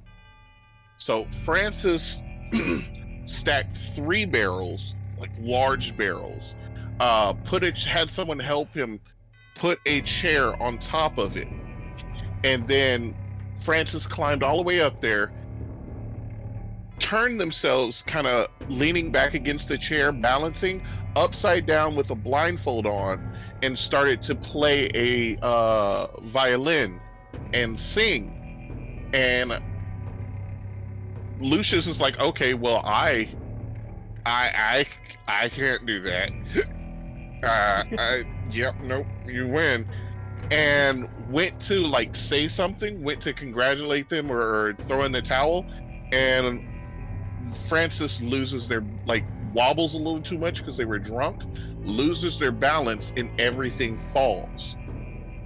There's a loud crash and a just soul-shattering crack. And once all the dust and debris clears, everybody looks, sees a pile of debris and Francis's body there not moving. Well, when Francis fell, Francis landed and snapped their neck. So they died. Dang. So to see Francis standing here, Lucius is at a loss for words, and is just horrified right now. Yeah, so Francis walks out of this maelstrom. And as the camera pans over again, Snix, you said you were very confused before. Lucius is just in a state of disbelief, and then the camera pans to Rose as Grandmamma Rose sees her nemesis step out from the maelstrom. So, yeah, like we said, we went confused, terrified, and then you get to Rose, and all you see is just straight murder in her eyes. Oh my gosh. Because standing there, her nemesis is this bird woman, this Aarakocra? Aarakocra? However you say that. Yeah, one of those. And so she was quite a religious woman, as people are in this world of ours. And she used some of those beliefs to she didn't like Grandmamma Rose's I guess looser set of values, but behind it all, a little bit deeper than all of that, she just really wanted to eat her, to catch her and cook her and eat her. A reminder to the viewers, it's a rabbit folk that you were playing, right? Yeah. Yes, I'm playing rabbit. Yeah. So What yes, Hold on. she wanted still to eat her. equally horrifying. Yeah, still, yeah. I just didn't want this image of an Aarakocra trying to eat a human grandma. Still horrible. No, just some rabbit clarification. grandma. Just that's all. Okay.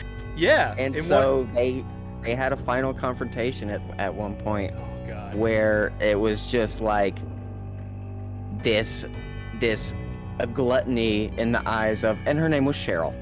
Cheryl. Okay. Cheryl. Of course, it was. So Cheryl. there's just pure gluttony in the eyes of Cheryl. Just an insatiable hunger. She would not stop no matter how many times Grandmama Rose shot her, or tried to injure her, or stop her. And so eventually she just had to kill her. Wow. Really fucked up humble So game, you it's guys. kind of like a very, very dark version of, like, I don't know, Wile E. Coyote. Sure. If Yeah. you could say that, yeah. That Wow. sort of thing. All right, so confusion, horrified, mouth agape, murder in their eyes, and then we turn to Teri and Toni as your nemesis walks through the maelstrom. So, I think Teri and Tony's nemesis is we have one each. But they perhaps siblings? Ooh! Perhaps siblings as well. Okay. For me, as my nemesis walks in, you just see her very heavily sigh as the biological mother of my adopted grandchild, as every good adventuring party has an adopted child that they bring into their party. Ours, little Billy.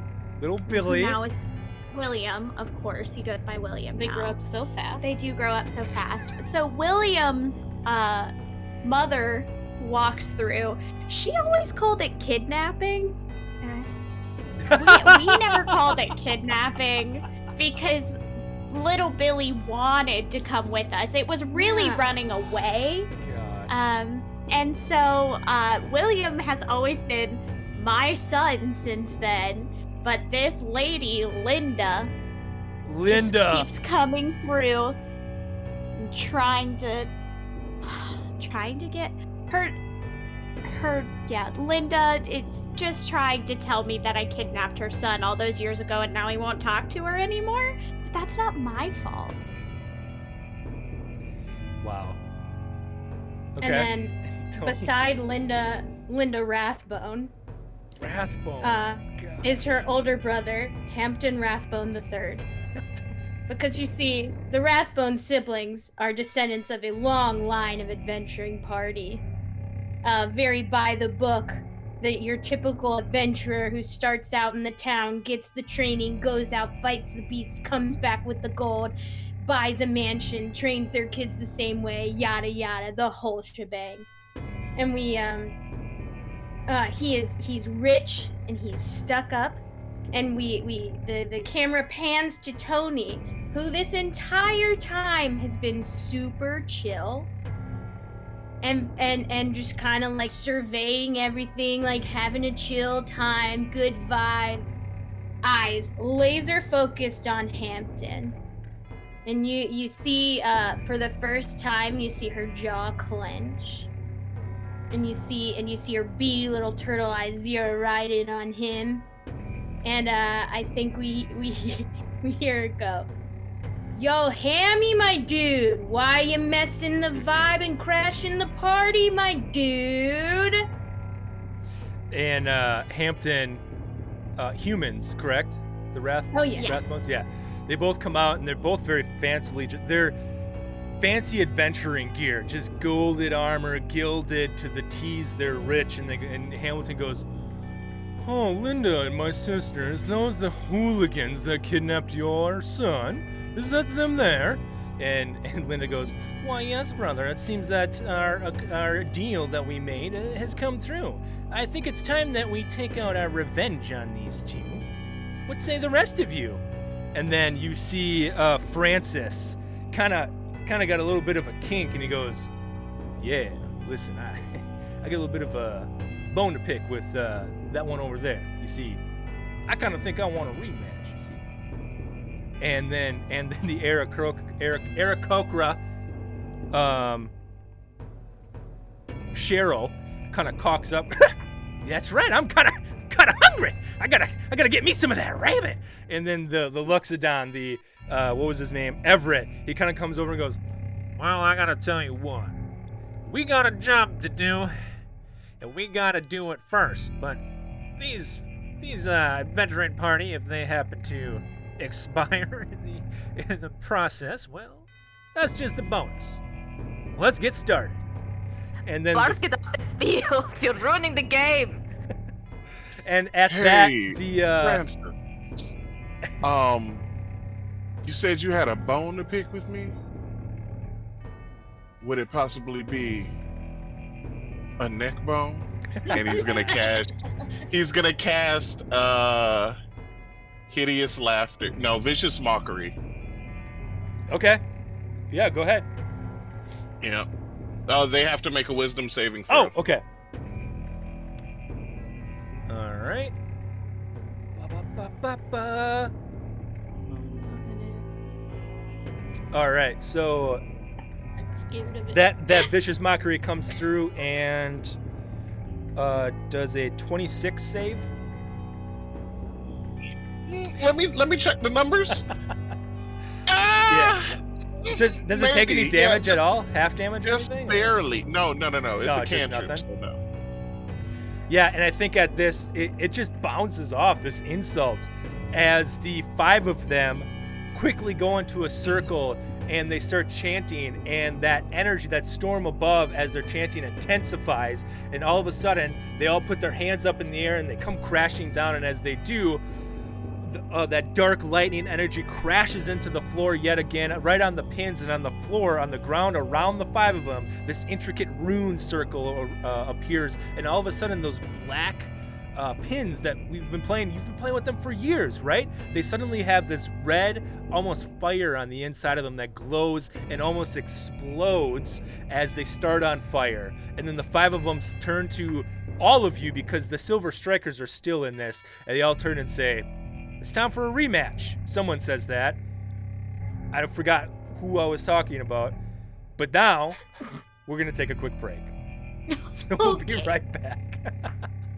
Ah! Yay! Oh no!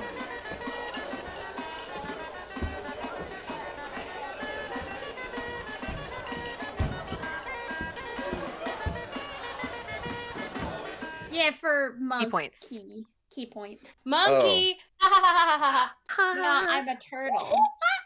No, I'm a turtle. I'm not a monkey, I'm a turtle. And we're back live. Perfect. All right, so the 5 of you have just seen your nemesis appear in front of you. Some of them back from the dead as this black energy. And in fact, I'll just tell you, because you're all seasoned adventurers, this black necrotic energy, this lightning that struck down and is now surrounding the pins, infusing them with an energy that seems to activate any sort of innate power within them.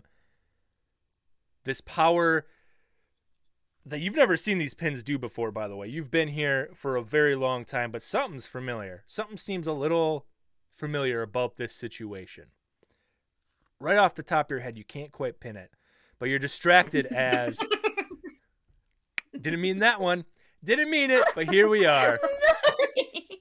Love it. Thank you for pointing it out. I'll call that a spare because I didn't quite get a strike. There it is. There's the laugh. We got it.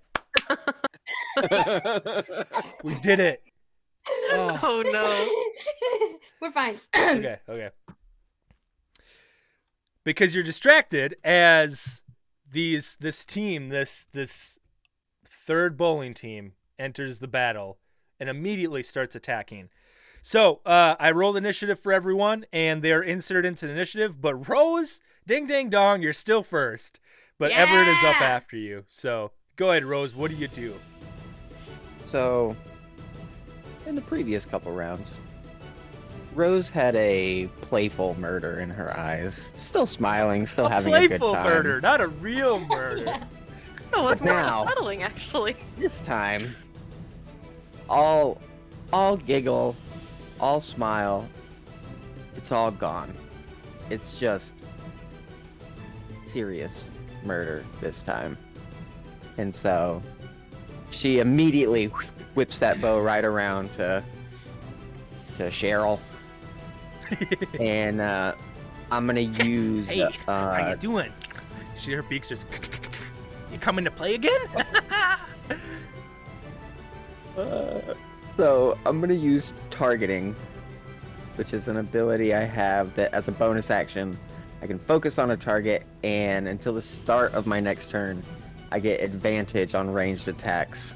Okay. And my ranged weapon attacks deal additional damage equal to my proficiency modifier. So I'm gonna go ahead and roll my 2 attacks with advantage. Mm-hmm. I'll roll them with different hands so I know which one's which. Okay, so that's going to be a 24 and a 23 to hit. Both hit. Okay. So then I get to do just these 2. Yes. So that's a 6 and a 2 plus 8 plus, I believe it was 5. Dang. Okay, so 8 plus 10 plus 6. Okay. 22? 20, 22? 24. 24? 8 and a 10. 18 plus 6. 24. Yep. That's a huge hit. And, you pull back your arrows and you shoot them with just deadly accuracy. You were kind of, playfully murdering the pins before, but now it's as you're feeling as if you were, decades earlier, just pinpoint accuracy. Striking, I want to call her Karen. I don't know why, but it's Cheryl. We all know why.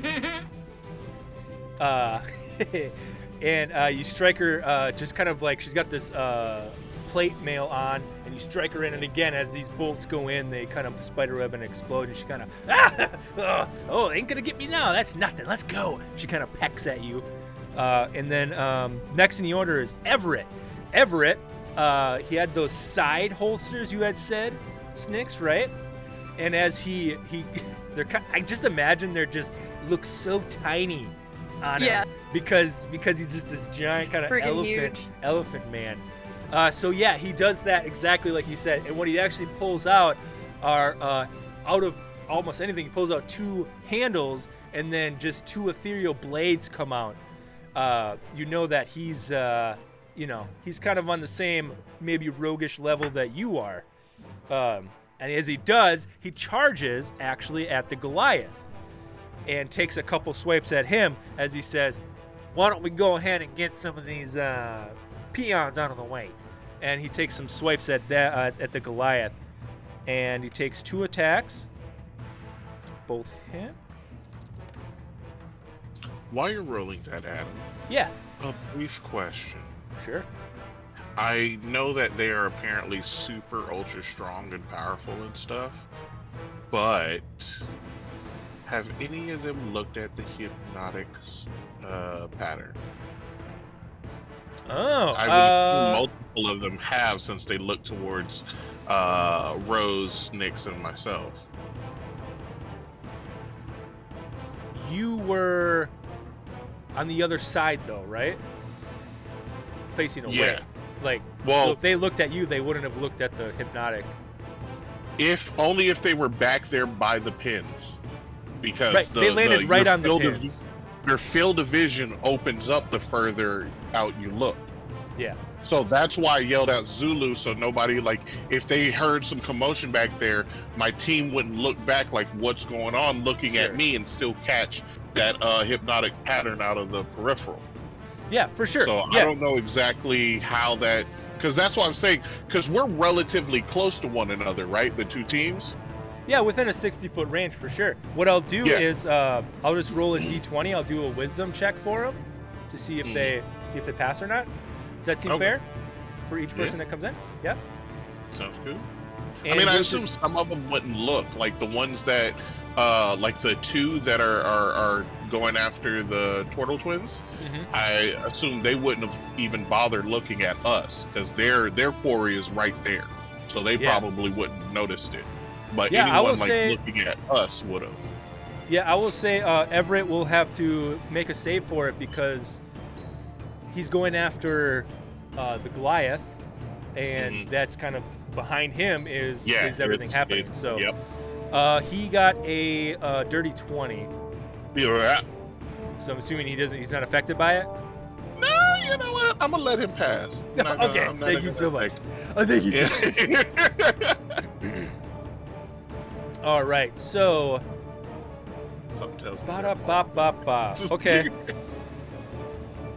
They are extremely strong. So you see that Everett does this attack against the Goliath captain, and the Goliath captain he got knocked back, right? And he kind of stands up. Hey, so what's going? Wait, this is too many people on the field. What's going on here? Huh? What's going on?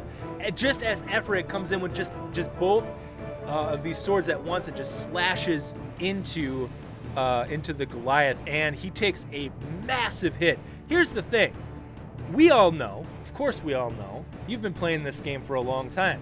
Whenever you attack each other, it's always non-lethal damage.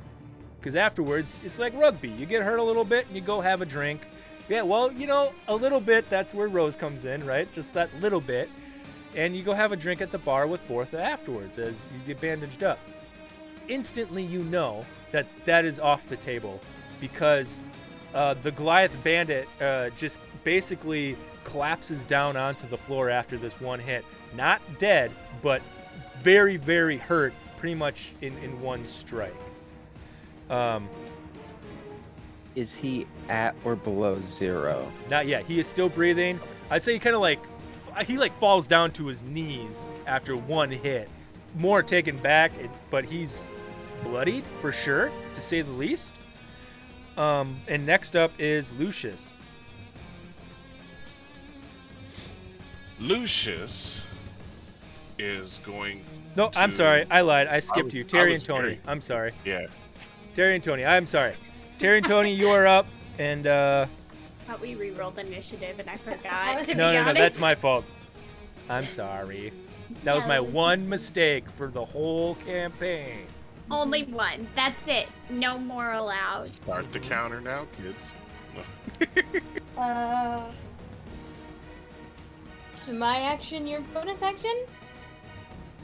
Yes? Yeah. Okay. Do we need to move close? Do you want me to move close? I don't know. This is the best part. I would probably say yes, let's go. So I can do kick punch. Okay. So as Toni and Teri. Well, here's my question. When the blast happened, we've had time. Like we didn't fall prone or anything. Yeah, even if you did, you got back up for sure. Yeah. So we could glare appropriately. Yes. We could have those Lower, nice maybe. freeze frames Yep. while the music swelled.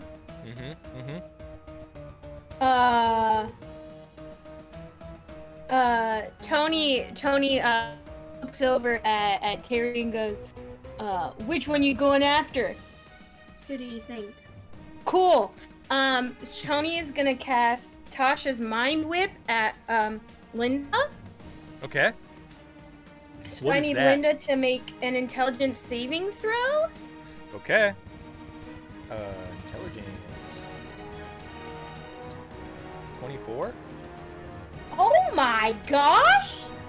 No, Linda. Linda, listen. Linda. Does Linda do the crossword? Linda does the Of crossword. course, Linda does the crossword. Yes, I do the Sudoku every morning.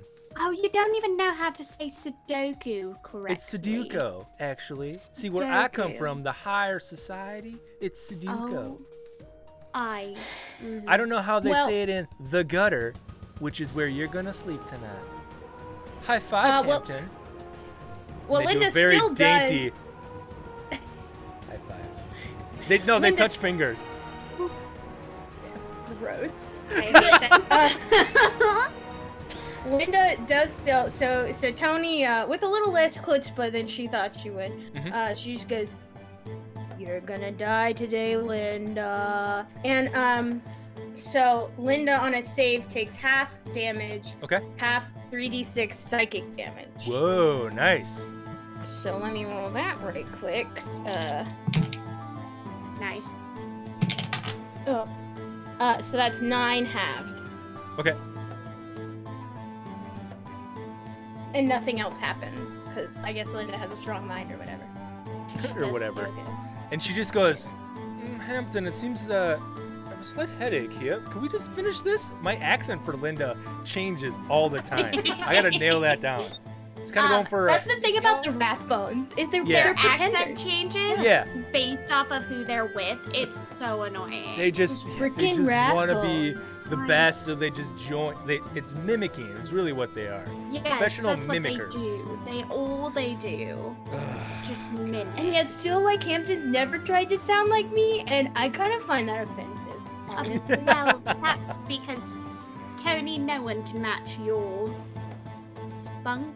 Oh, sis. Yes. Anyway, you get bonus action. I do. I'm going to use another key point, and I'm gonna punch her twice. Well, punch and then kick.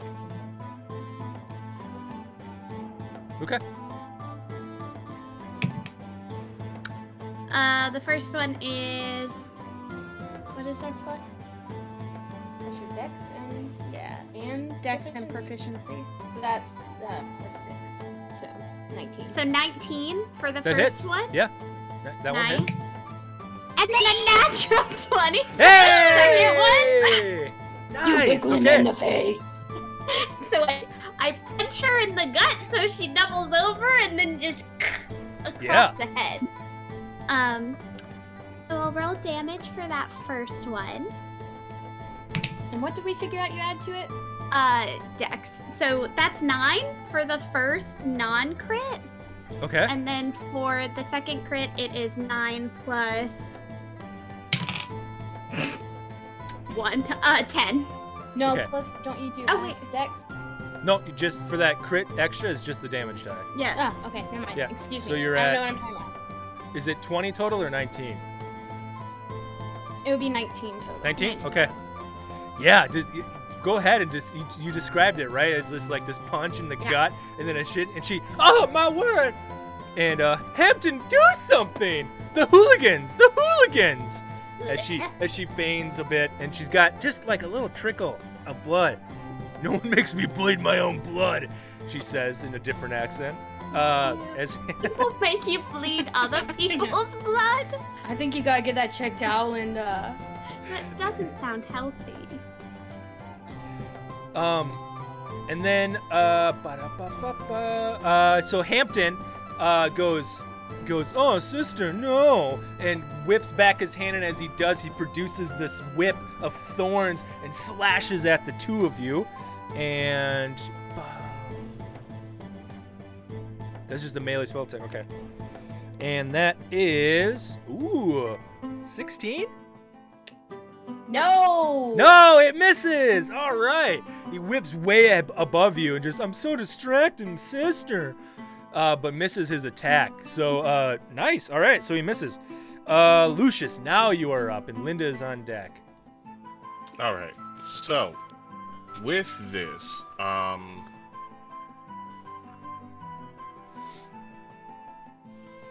he is going to drop the hypnotic pattern, Okay. and he is going to yell out to who out of his team is Snix invisible? No? Okay. He's gonna yell, he's gonna run over, grab Grandma Rose, toss her up on his shoulder, and yell to the other two to get to him now. And he's gonna hold an action.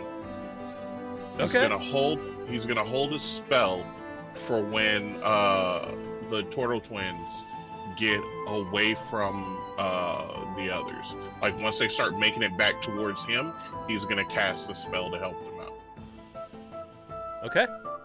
You want me to tell you what the spell is now, or No, you once you feel like it's triggered, I'm saying you can hold your action Okay, until all you're right, ready. yeah. Surprise me, All right. baby. All right. All I right. love it. All right. So it's Linda's turn and she's holding her nose. I can't believe it. Oh my God. We got a job to do. Let's go. And she's going to attack the pins as she. What's she gonna cast? What's she gonna cast? Sounds like the great opening to a good SoundCloud rap about D&D. What's she gonna cast? Cast. What's she gonna cast? Yeah, all right. She comes up and just slaps the pins, and as she gets close to it, her hands start on fire, and her hands start burning, and she smashes into the pins. Okay, and I feel it's a little awkward. I kind of said this before. I've been DMing so much Powered by the Apocalypse, which I don't have to roll dice for, so it throws me off when I have to roll dice, just a little bit. Oh, it's right here. Oh, I can just use the computer. Dang. And as she smashes one of the pins, it falls over. Almost too easily. And next up are the gnomes, the mage and the archer that you had hypnotically hypnotized is probably the word. And honestly, I think having them coming out of that, they're disorientated. They see the scene in front of them. I'm going to straight up roll to see if they go to help or if they book it out of there. And I think it's just going to be a straight wisdom save, okay? Yes. And they rolled a 7 on the dice. So I think they look at each other and just like, oh, ain't going to get it, ain't going to get it. And they just turn and they just start running for their lane. Their little feet can carry them as fast as they can. So I'm going to say that... I knew you were losers. Hey, no, I'm going to survive this. No, look at that big guy. He's done. He's gone. No, thank you. And they just... That's Captain. Shows how good friends you are. You suck. You suck. And then that's going to be... Oh, whoops, I shouldn't have crossed that out. Whoops. My notes for this are terrible. Next up is Cheryl. She is going to look at the pins and then look at Grandmamma Rose on the back of Lucius right now, correct? And she's kind of twitchy as she's like, she doesn't stop moving. She had little beak is on. And then she's going to kind of do the squawk. She's, and she's going to go ahead and attack the pins. And she just starts pecking at the pins. D&D Beyond. Fix. Okay, and... All right. And... Oh, I forget that I could just click this. And she does a couple of pecks, and the first few don't seem to do anything, but the second set seemed to do a lot of damage. And then next into the order is... Francis is up next. Snix, you're on deck. Francis, again, he's just, oh boy, you know what? We're going to have to take this battle some other time. We got a job to do. But hey, you remember, I'm looking for you. And he points right at you, Lucius. And then he goes to attack the pins as well. Dealing... Again, they just everyone just seems to be smashing at these pins. Some of them are falling over. Over half of them are now knocked over. Snix, you're up. Okay. Yeah, I'm gonna start making my way back toward Lucius. But as I go, I'm going to... So first of all, it's all been fun and games up to now, right? Snix sees that things are getting pretty serious, so she straightens up from her hunched position and with insane dexterity, like flips her sword cane and sheaths it, and just starts like Naruto running back to Lucius. Oh, I love it. Turning around to hold both her hands out and send an Eldritch Blast from each one at the Aarakocra, because like I've been you know, running from good old Everett J. Bartholomew for decades now, and I don't see him much as a threat, but that weird woman scares the living hell out of me. So that's 2 Eldritch Blasts for the lady. You are, in fact, a small lizard. I could see it. Yeah, it's really unsettling. Suddenly, she's So- your nemesis as well. Yeah, suddenly. I'm just like, hold on, Bart. I got some to deal with. Okay, so one of them is going to be... Oh my gosh, where's my bonus? There it is. It is a 21 to hit, and the other is an 11. The 11 doesn't hit, but the 21 definitely does. Cool. Is anybody in melee with her that I am allied with, by any chance? Within 5 feet. Yeah, I would say that the turtle twins. I like that. Okay. It's got a little Okay. alliteration to it. They're Cool. definitely close enough to justify it. Yeah. Okay, well in that case, I get advantage on that. Ooh, nice. Yeah. You're And rolling bowls just in case you whoop. crit. Yeah, it's literally the exact. No, I'm sorry, that's a 9. So it's the exact same roll on one of them, and the other one is actually now a 14. A 14 doesn't hit, Okay. but that first So- one definitely does. Okay, great. And because it was advantage, I get sneak attack. Dang, this gonna be a big Nice. hit. I hope so. These dice have been pretty cold tonight. I'm gonna be honest. So that's the D10, which I had. Here they are, plus sneak. Well, that was just one, because only one hit, right? Yeah. Just one hit, yeah. So I'm telling you, that's a 1, a 2, a 2, and a 3. Oh no. Oh my god. I'm boggled. Ugh. Unbelievable. I'm gonna Ugh. sage all my dice later, but that totals at It's all 8. beautiful for narrative. 8. 8 I'm damage just so total. scared of this friggin' bird that I'm just like, "Gah." Missed one and messed up the other. 8 total, yeah. Yeah. Okay. Yeah. What is this? Does this Eldritch blast have any? Yeah. Like, does it look cool? That you have an idea of what it looks like? I think most of what she does has a bit of a green tint to it, because that's like her vibe.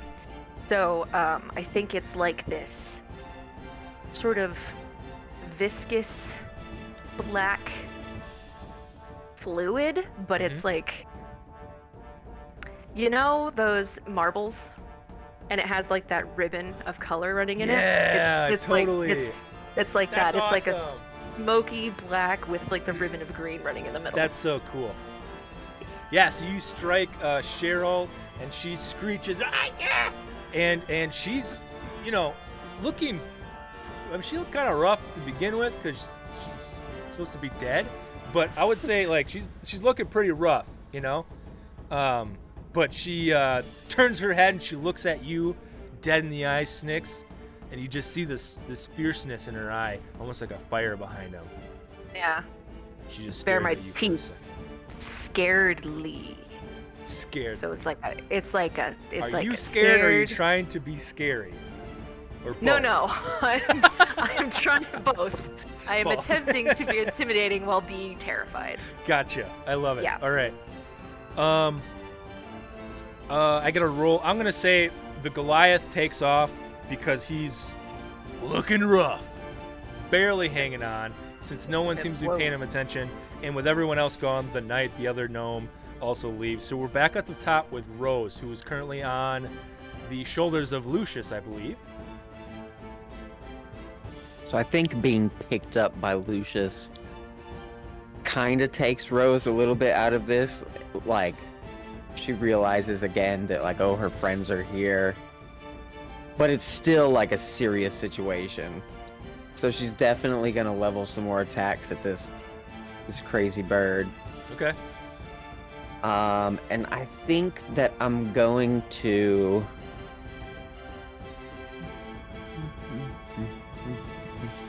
I'm gonna try another Brute Bane arrow on her. Okay. So, and then obviously I'm gonna roll another attack. So Sure. that is a 27 for the Brute Bane and an 18 for the Both regular. hit, for sure. Both hit. Okay, so that is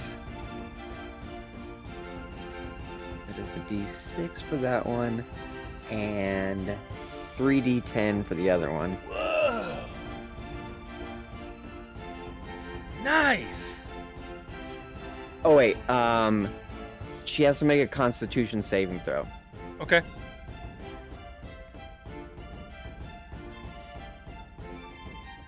This 13? That does not. It's a 14. All right. She fails. Okay. So that is. I rolled a 1, so I'm gonna re-roll that Okay. because of my piercer. So it's a 2 now. Yeah, that's double. Yeah, So- double up. 17 plus 6, that's 23, plus 2, that's 25, plus 5, 30. What was the Constitution save for? That extra 5? It was for the damage, for the necrotic damage, because it's 23 necrotic damage, so I don't know Okay. if that plays into whatever she is. Okay. And then also, what was that other effect on it? Also, she now has disadvantage on Constitution saving throws until the start of my next turn. And it was 30 total, correct? Yep. Rose? Yep. How do you kill Cheryl again? Just right into the beak. Oh, It's just two shots straight into the beak, just like want nothing to do with that mouth at all. Done this before. I'm gonna do it again. It's just another day's work. and as I've described several times, as you pull back your bow and let loose these ether arrows, they fly in. She's just cawing at you. Boom, boom, just 2 consecutive into the beak, into the back of the throat, and her mouth is open. Her eyes are in surprise. You see that item. What color is the bow and the arrows? I imagined blue, because for some reason that's it. But is it different? Yeah, I had that same like ethereal bluish Yeah, type. cool. So Yeah. that blue light spiders, you can see it in the back of her throat, and much like every time you've struck someone, that arrow explodes a bit, but this time in Cheryl's mouth, and just this blue energy sprays out, and along with it this black ichor and other things to keep it not so crazy as I call Karen! Why do I call her Karen? Cheryl, as she falls backwards and with her lifeless body just collapses onto the ground. And with that, the other members, your other Nemesi, right, are looking around, and they look at the collapsed body of Cheryl, and they look at you. And next up is Everett in the turn order, and he takes one of his assassin blades and stabs down into the pins. And D&D Beyond. No. Where should the twins have gone by now? Not yet. No, They're we're up- right they're after up Everett. After Everett. Oh, okay. We And- went right before you went. Oh, okay. Oh, yeah, that's right. Okay, it's been a while. Beans. As Everett stabs down his first sword into the pin cluster, he stabs into one of the pins, and when he pulls it up, it's still stuck into the pin, and it evaporates, and there's that red energy that's inside of it. And the other one he takes out, and he starts walking towards the cluster of people that is Lucius and Snix and Rose. And next up in the order is Teri and Toni. What do you do? So your action, my bonus action. How far away are we from the group? Our group. Within leaving distance, walking within 30 feet. The whole thing's like 60 feet wide, so. And I think if I recall, you still have your held reaction, Lucius. Mhm. Yes, I do. Let me just check what. I can go ahead and do our bonus action. Go ahead and do our bonus action. Tony's just gonna look Hampton straight in the eye. And this has happened a number of times to Hampton, so he's probably used to it. But Toni uses her ability telepathic speech. So now we have a telepathic connection to one another. So everyone else outside just sees Toni staring at Hampton. But Hampton in his mind hears, Hambone, what are you up to, my dude? You're getting into messes again. I thought we stopped this. And you hear in his head, "Oh no, back again! Get out, you hooligan! Get out of my head!" I'll get out if you just tell me what you're up to, Hambone. It's that easy, my dude. No, it smells like poopery in here. Not We're in potpourri, your poopery. The stuff you put in the toilet before you poop. So, I can't hear this.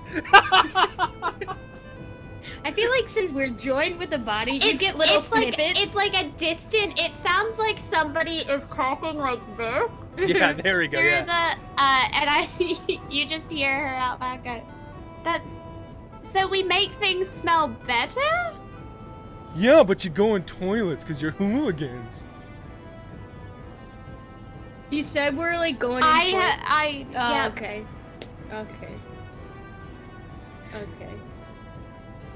And Would you like to make a persuasion roll to try to get him to tell you? I would very much, Okay. please. I was hoping that would be enough. Persuade.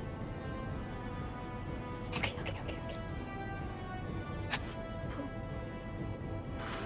Okay, if it rolls bad, it's your fault. Yep. Okay, that is a dirty 20. A dirty 20. Okay, I will make a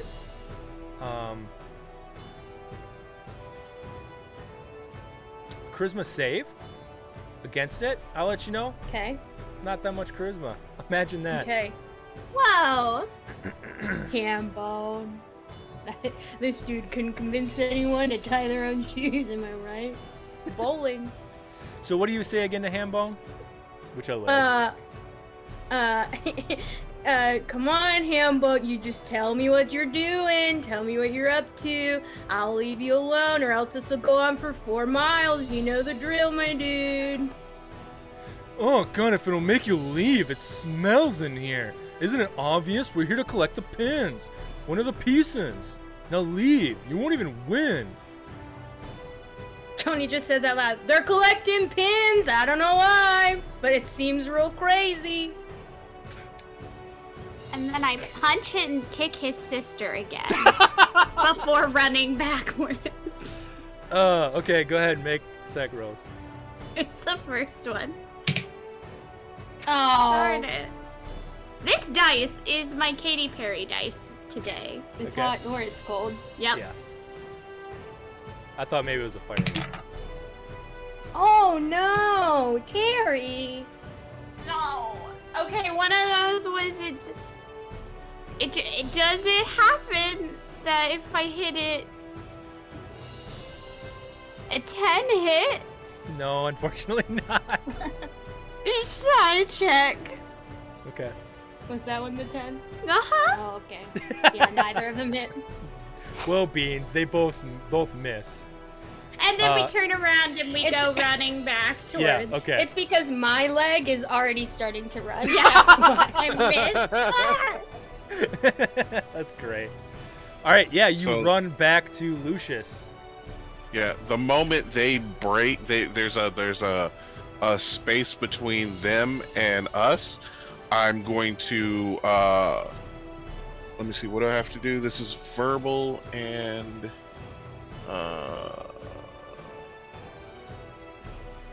okay. So yeah, verbal and okay. So he points right to the pins, and he's like, he's just gonna go darkness. Like he's not even playing. At this point, you guys have noticed that he's just completely serious, and he just goes darkness. And a actually, let me see, what is it? A 15-foot radius sphere emanates from the pins and covers the entire area in total darkness, like pitch black, Okay. and it's just a dome. And you guys are out of it, correct? Yeah. Yeah. All right. Yeah. That's why I waited for them to get out and then just popped it there. So all those guys that appeared are stuck inside that dome. Yeah. Yeah, for sure. And I would say that's your reaction. Yeah. So that. All right. Yeah. So So next up is some stuff's gonna happen in the dome. Well, then in it would complete be darkness. my turn, right? That you held your reaction, like your one action for that, right? You did your Yeah, turn. but isn't after them it's my turn, or? Hampton got in first, so they Gotcha, inserted themselves. okay, Yeah. okay. You're after this though, so your original turn is Yeah. gonna be Okay. next. So yeah, then Yep, so yeah, just we let me, would do darkness, and that's it. Yeah. So let me roll some dice really quick and push some buttons. Don't. Thank you. Round of applause for DnD Beyond for working once. Yay. All right, that's enough. Okay. And okay. All right. All right, Lucius, it's your turn. All right. So as that happens, let's see. Because now I know they want the pins, so I have to figure out what. Lucius is not made to deal damage. He is a 138% support utility character. I gotta say, So- you made some clutch moves though. Like you took out Thank half you. the team at that one point. That was great.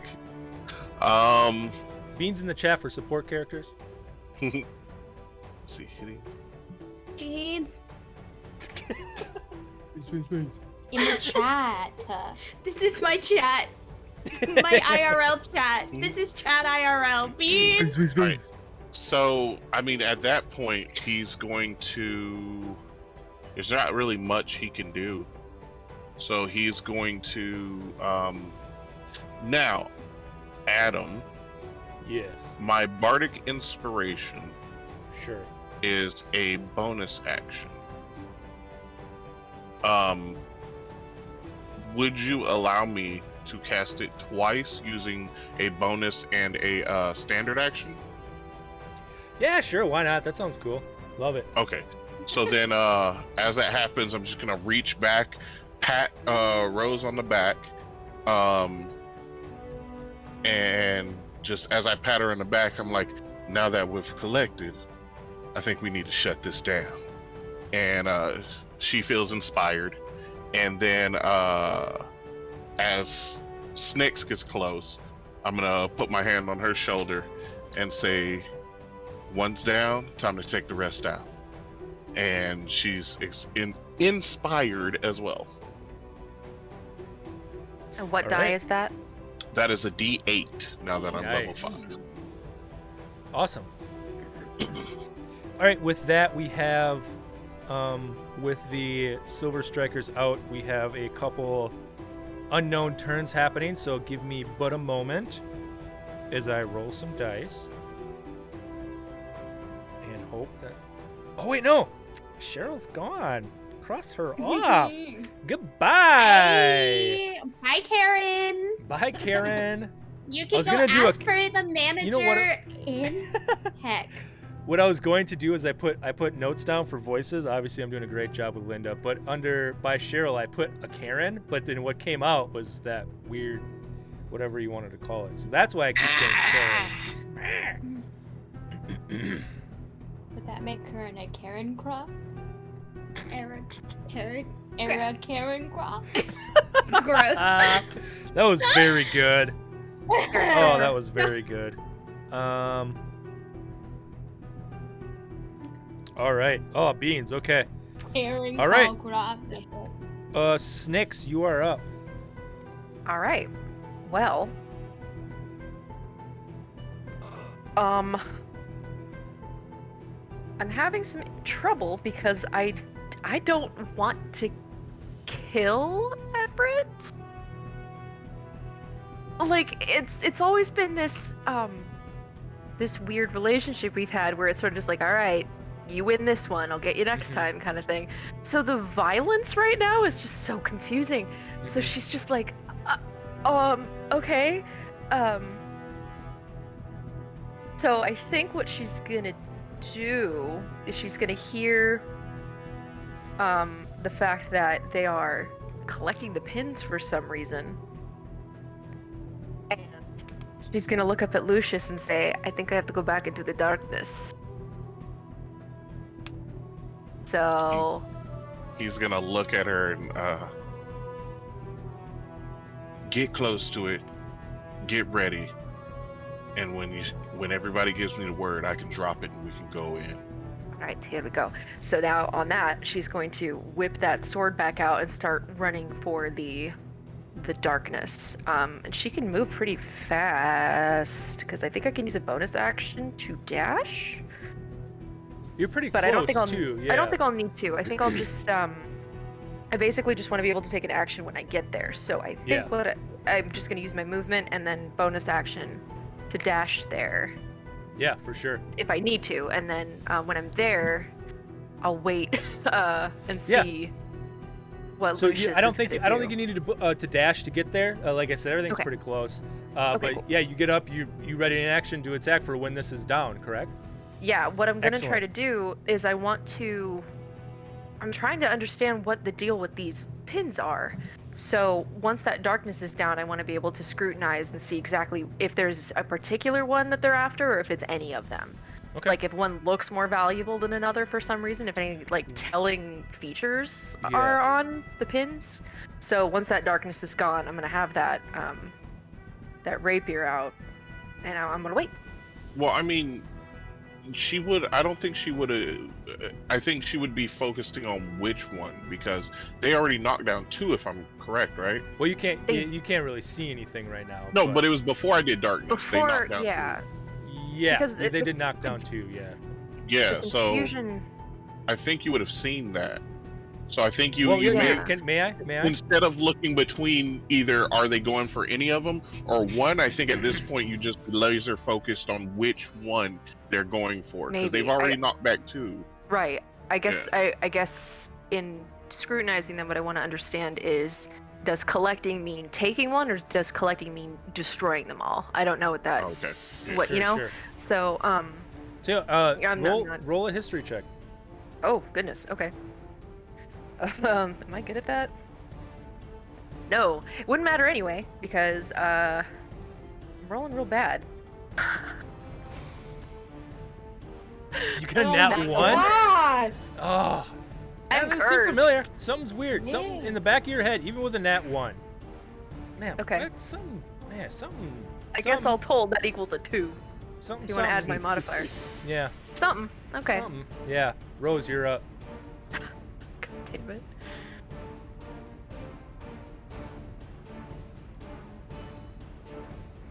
So, as it stands right now, sorry, I was looking at my abilities. As it stands right now, is the darkness still up?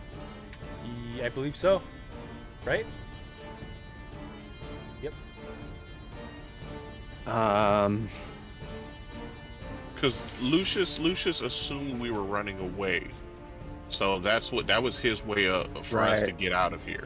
But now that they're attacking the pins, he's like, okay, well this will keep them from hitting us, any of us, in the moment, and gives them disadvantage when it comes to hitting the pins, because they're even with dark vision, it's canceled out. They still can't see. So he figures this is a way to buy them a little bit of time to get ready, like recollect themselves, and then go in as a team instead of just being like, oh, we're surprised and split up. I mean, I think at this point, pretty much the only thing I can do to try and still help out is just kind of like blindly shoot into the darkness in the spot where stuff was. Okay. I I'm gonna don't say really have a whole lot disadvantage, of. but go ahead. I mean, just like at this point, just trying to hit anything that's in there. Yeah, go for it. Like, doesn't matter if it's a person, a pin, just like something. Something in there. Hopefully not The Snix. glass. The Goliath comes back and he's like, oh man, I forgot my wallet. Ah! Oh god. I dropped my key. Ah! Hi.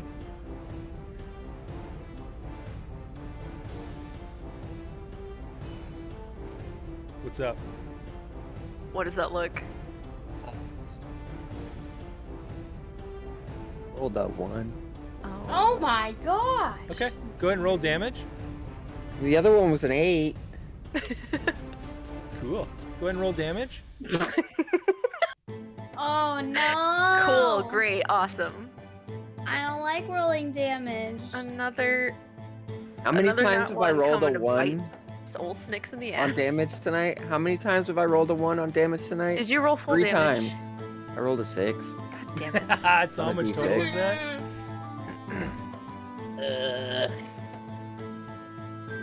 It is 11. 11. Wow, good for you. Did you have a multi-attack? I mean, I guess. You don't have to take it. I'm just wondering. You hit something. You wanted to hit something in there, and you hit something. It wasn't Snix.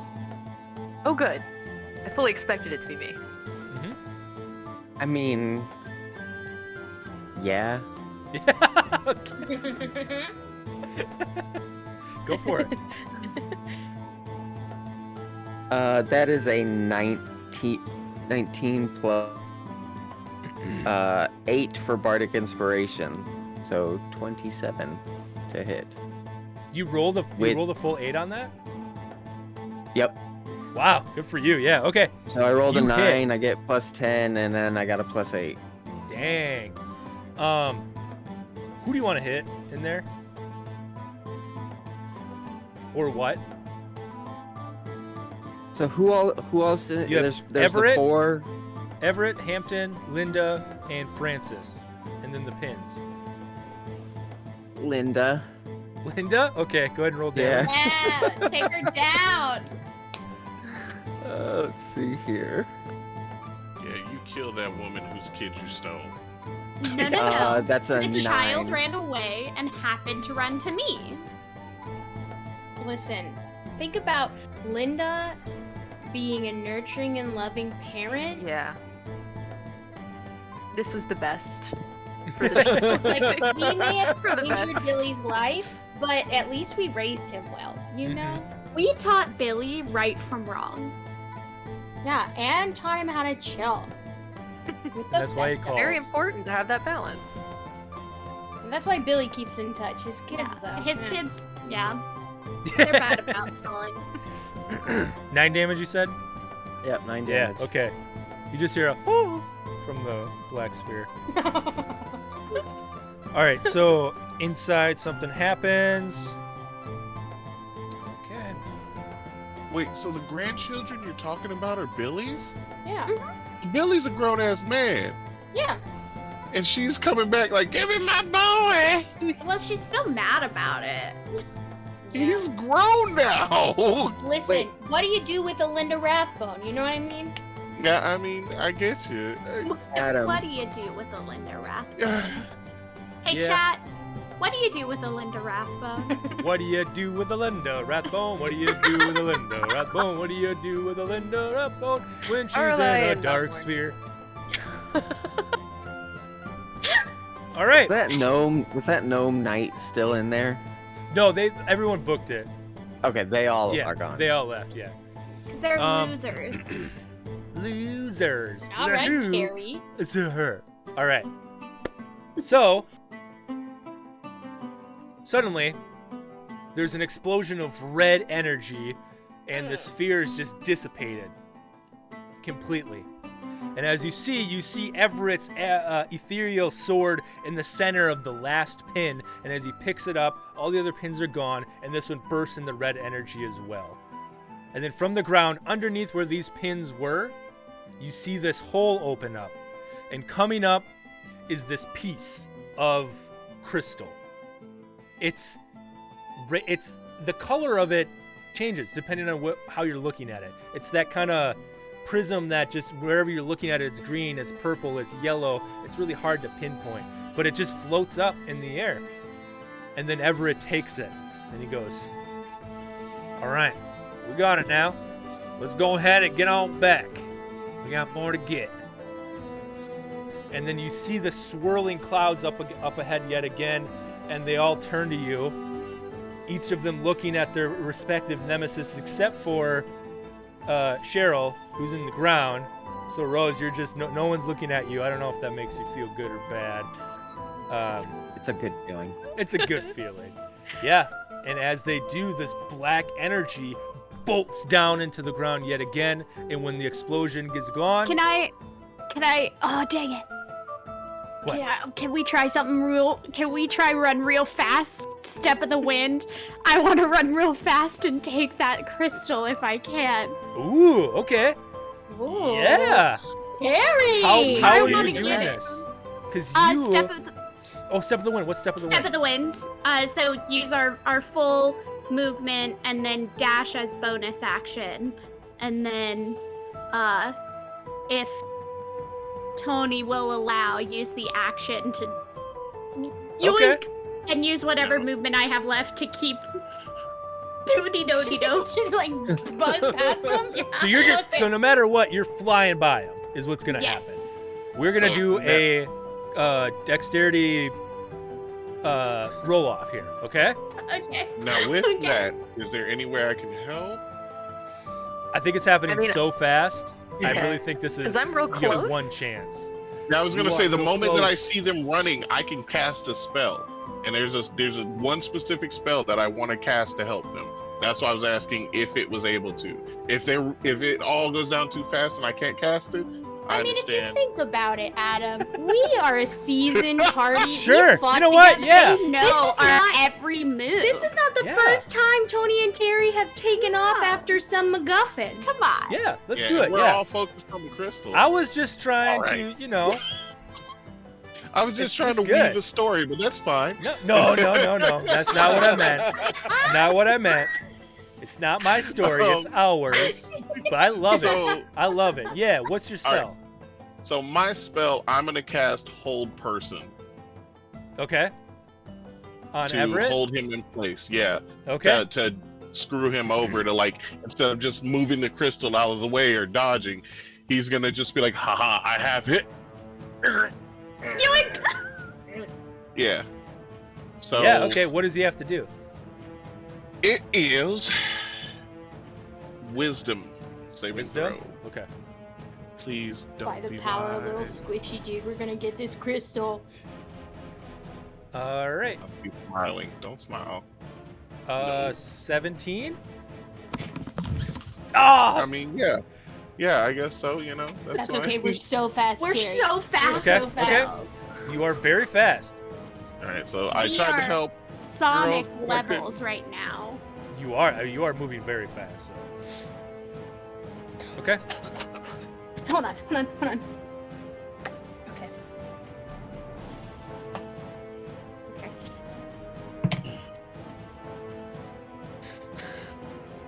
Contested dex, not saving throw, right? Correct. So just a dex. So D20 plus your dex. It's only a 10. I got a 13. Oh man. So Wait, hold on, wait. Oh, wait. I don't know how many Hold- things I should hold really on, allow you hold on, to hold on. add to this. I'm not really Yeah. sure, but okay. All of There's them, two people. Adam. You're absolutely All right. of I'm so them. sorry. Although you did use the bonus action and the action, but yeah, go did. ahead. Yeah. Well, but see, here's my thing. I can spend a sorcery point to, when an ability check fails, I can spend a sorcery point to re-roll the d20, and we have to use the next roll. So it's is not it even a an bonus? action kind of thing. It's- No, it's it's just just a a skill? sorcerer ability. I Yeah. spend a sorcerer point. Okay. You roll this one. You roll this one. I rolled a 13. Put that I rolled on a me. 13. All right, so that looks like it's a nat 20 then. Oh dear. That's a less. 9. It's a Oh, 9? point. Okay. Gosh! All right. That was a pretty clutch thing to do, though. This Here's is what very happens. cool. It looks. Can I say it? It is surprising to even these people that you have been fighting for decades, just how fast these two turtles can move. Like it is. And then here's what happens. Toni is the one who needs to grab the crystal with her arm, right? Because it's her action. And but her hand has gone back into her shell, and she pulls out the bolchos. Oh, bolchos! And starts to eat them, and then God, and then that's she's like, so "What? funny. Where?" And they're already past the crystal. Oh, God. That's so funny. Yes. And with that failed attempt, valiant as it was, this lightning strikes just as you pass through, and when the dusk settles, the group is gone. So are the pins. What do you do?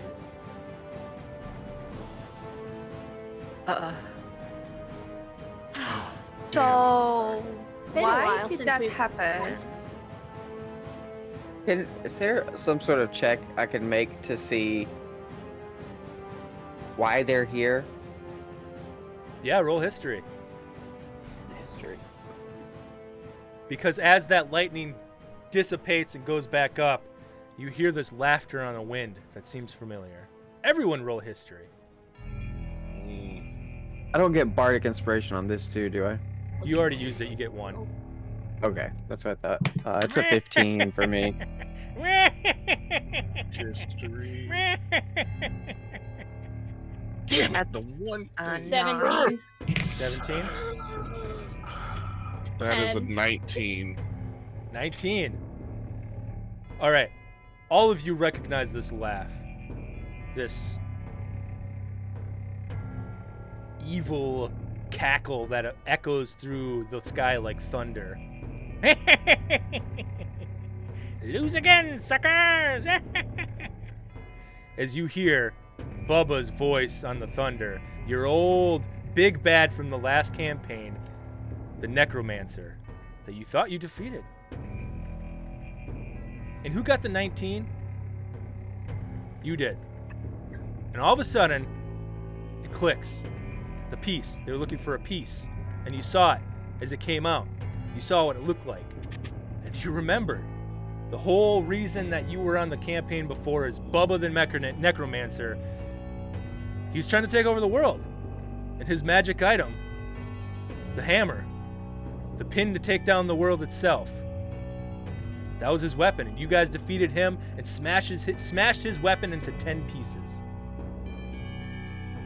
The 10 pieces of the pin. And between you 4.5, 5, and the other 5 random NPCs in your party, you each took a piece. You hid it somewhere in the world, never to be found again. You remembered. It's been so long. Well, Bortha was one of those members. And she took a piece, and she must have hid it in the crater.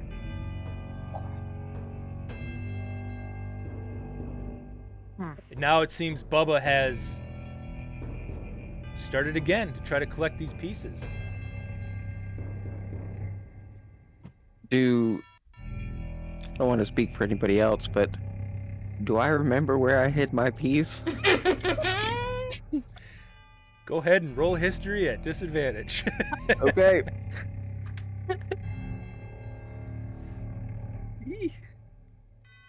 Oh, that's a 9. Had an 9. 18, and then it Okay, was a 4. yeah. It's a little hazy. But if I may take the scene here.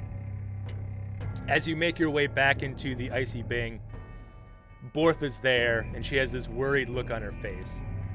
She's got her fan out, and she goes, "Dorlings, I'm so sorry. I'd forgotten. It seems Bubba's back, and he's looking for the pieces of 10. I gotta tell ya, it's not good. I don't know what Icy Bing's gonna do without the lanes, you know?" And all of a sudden, there's a swoosh of black energy up by the bar, and then poof! That little cloud is gone, and then floating gently onto the table is a piece of parchment.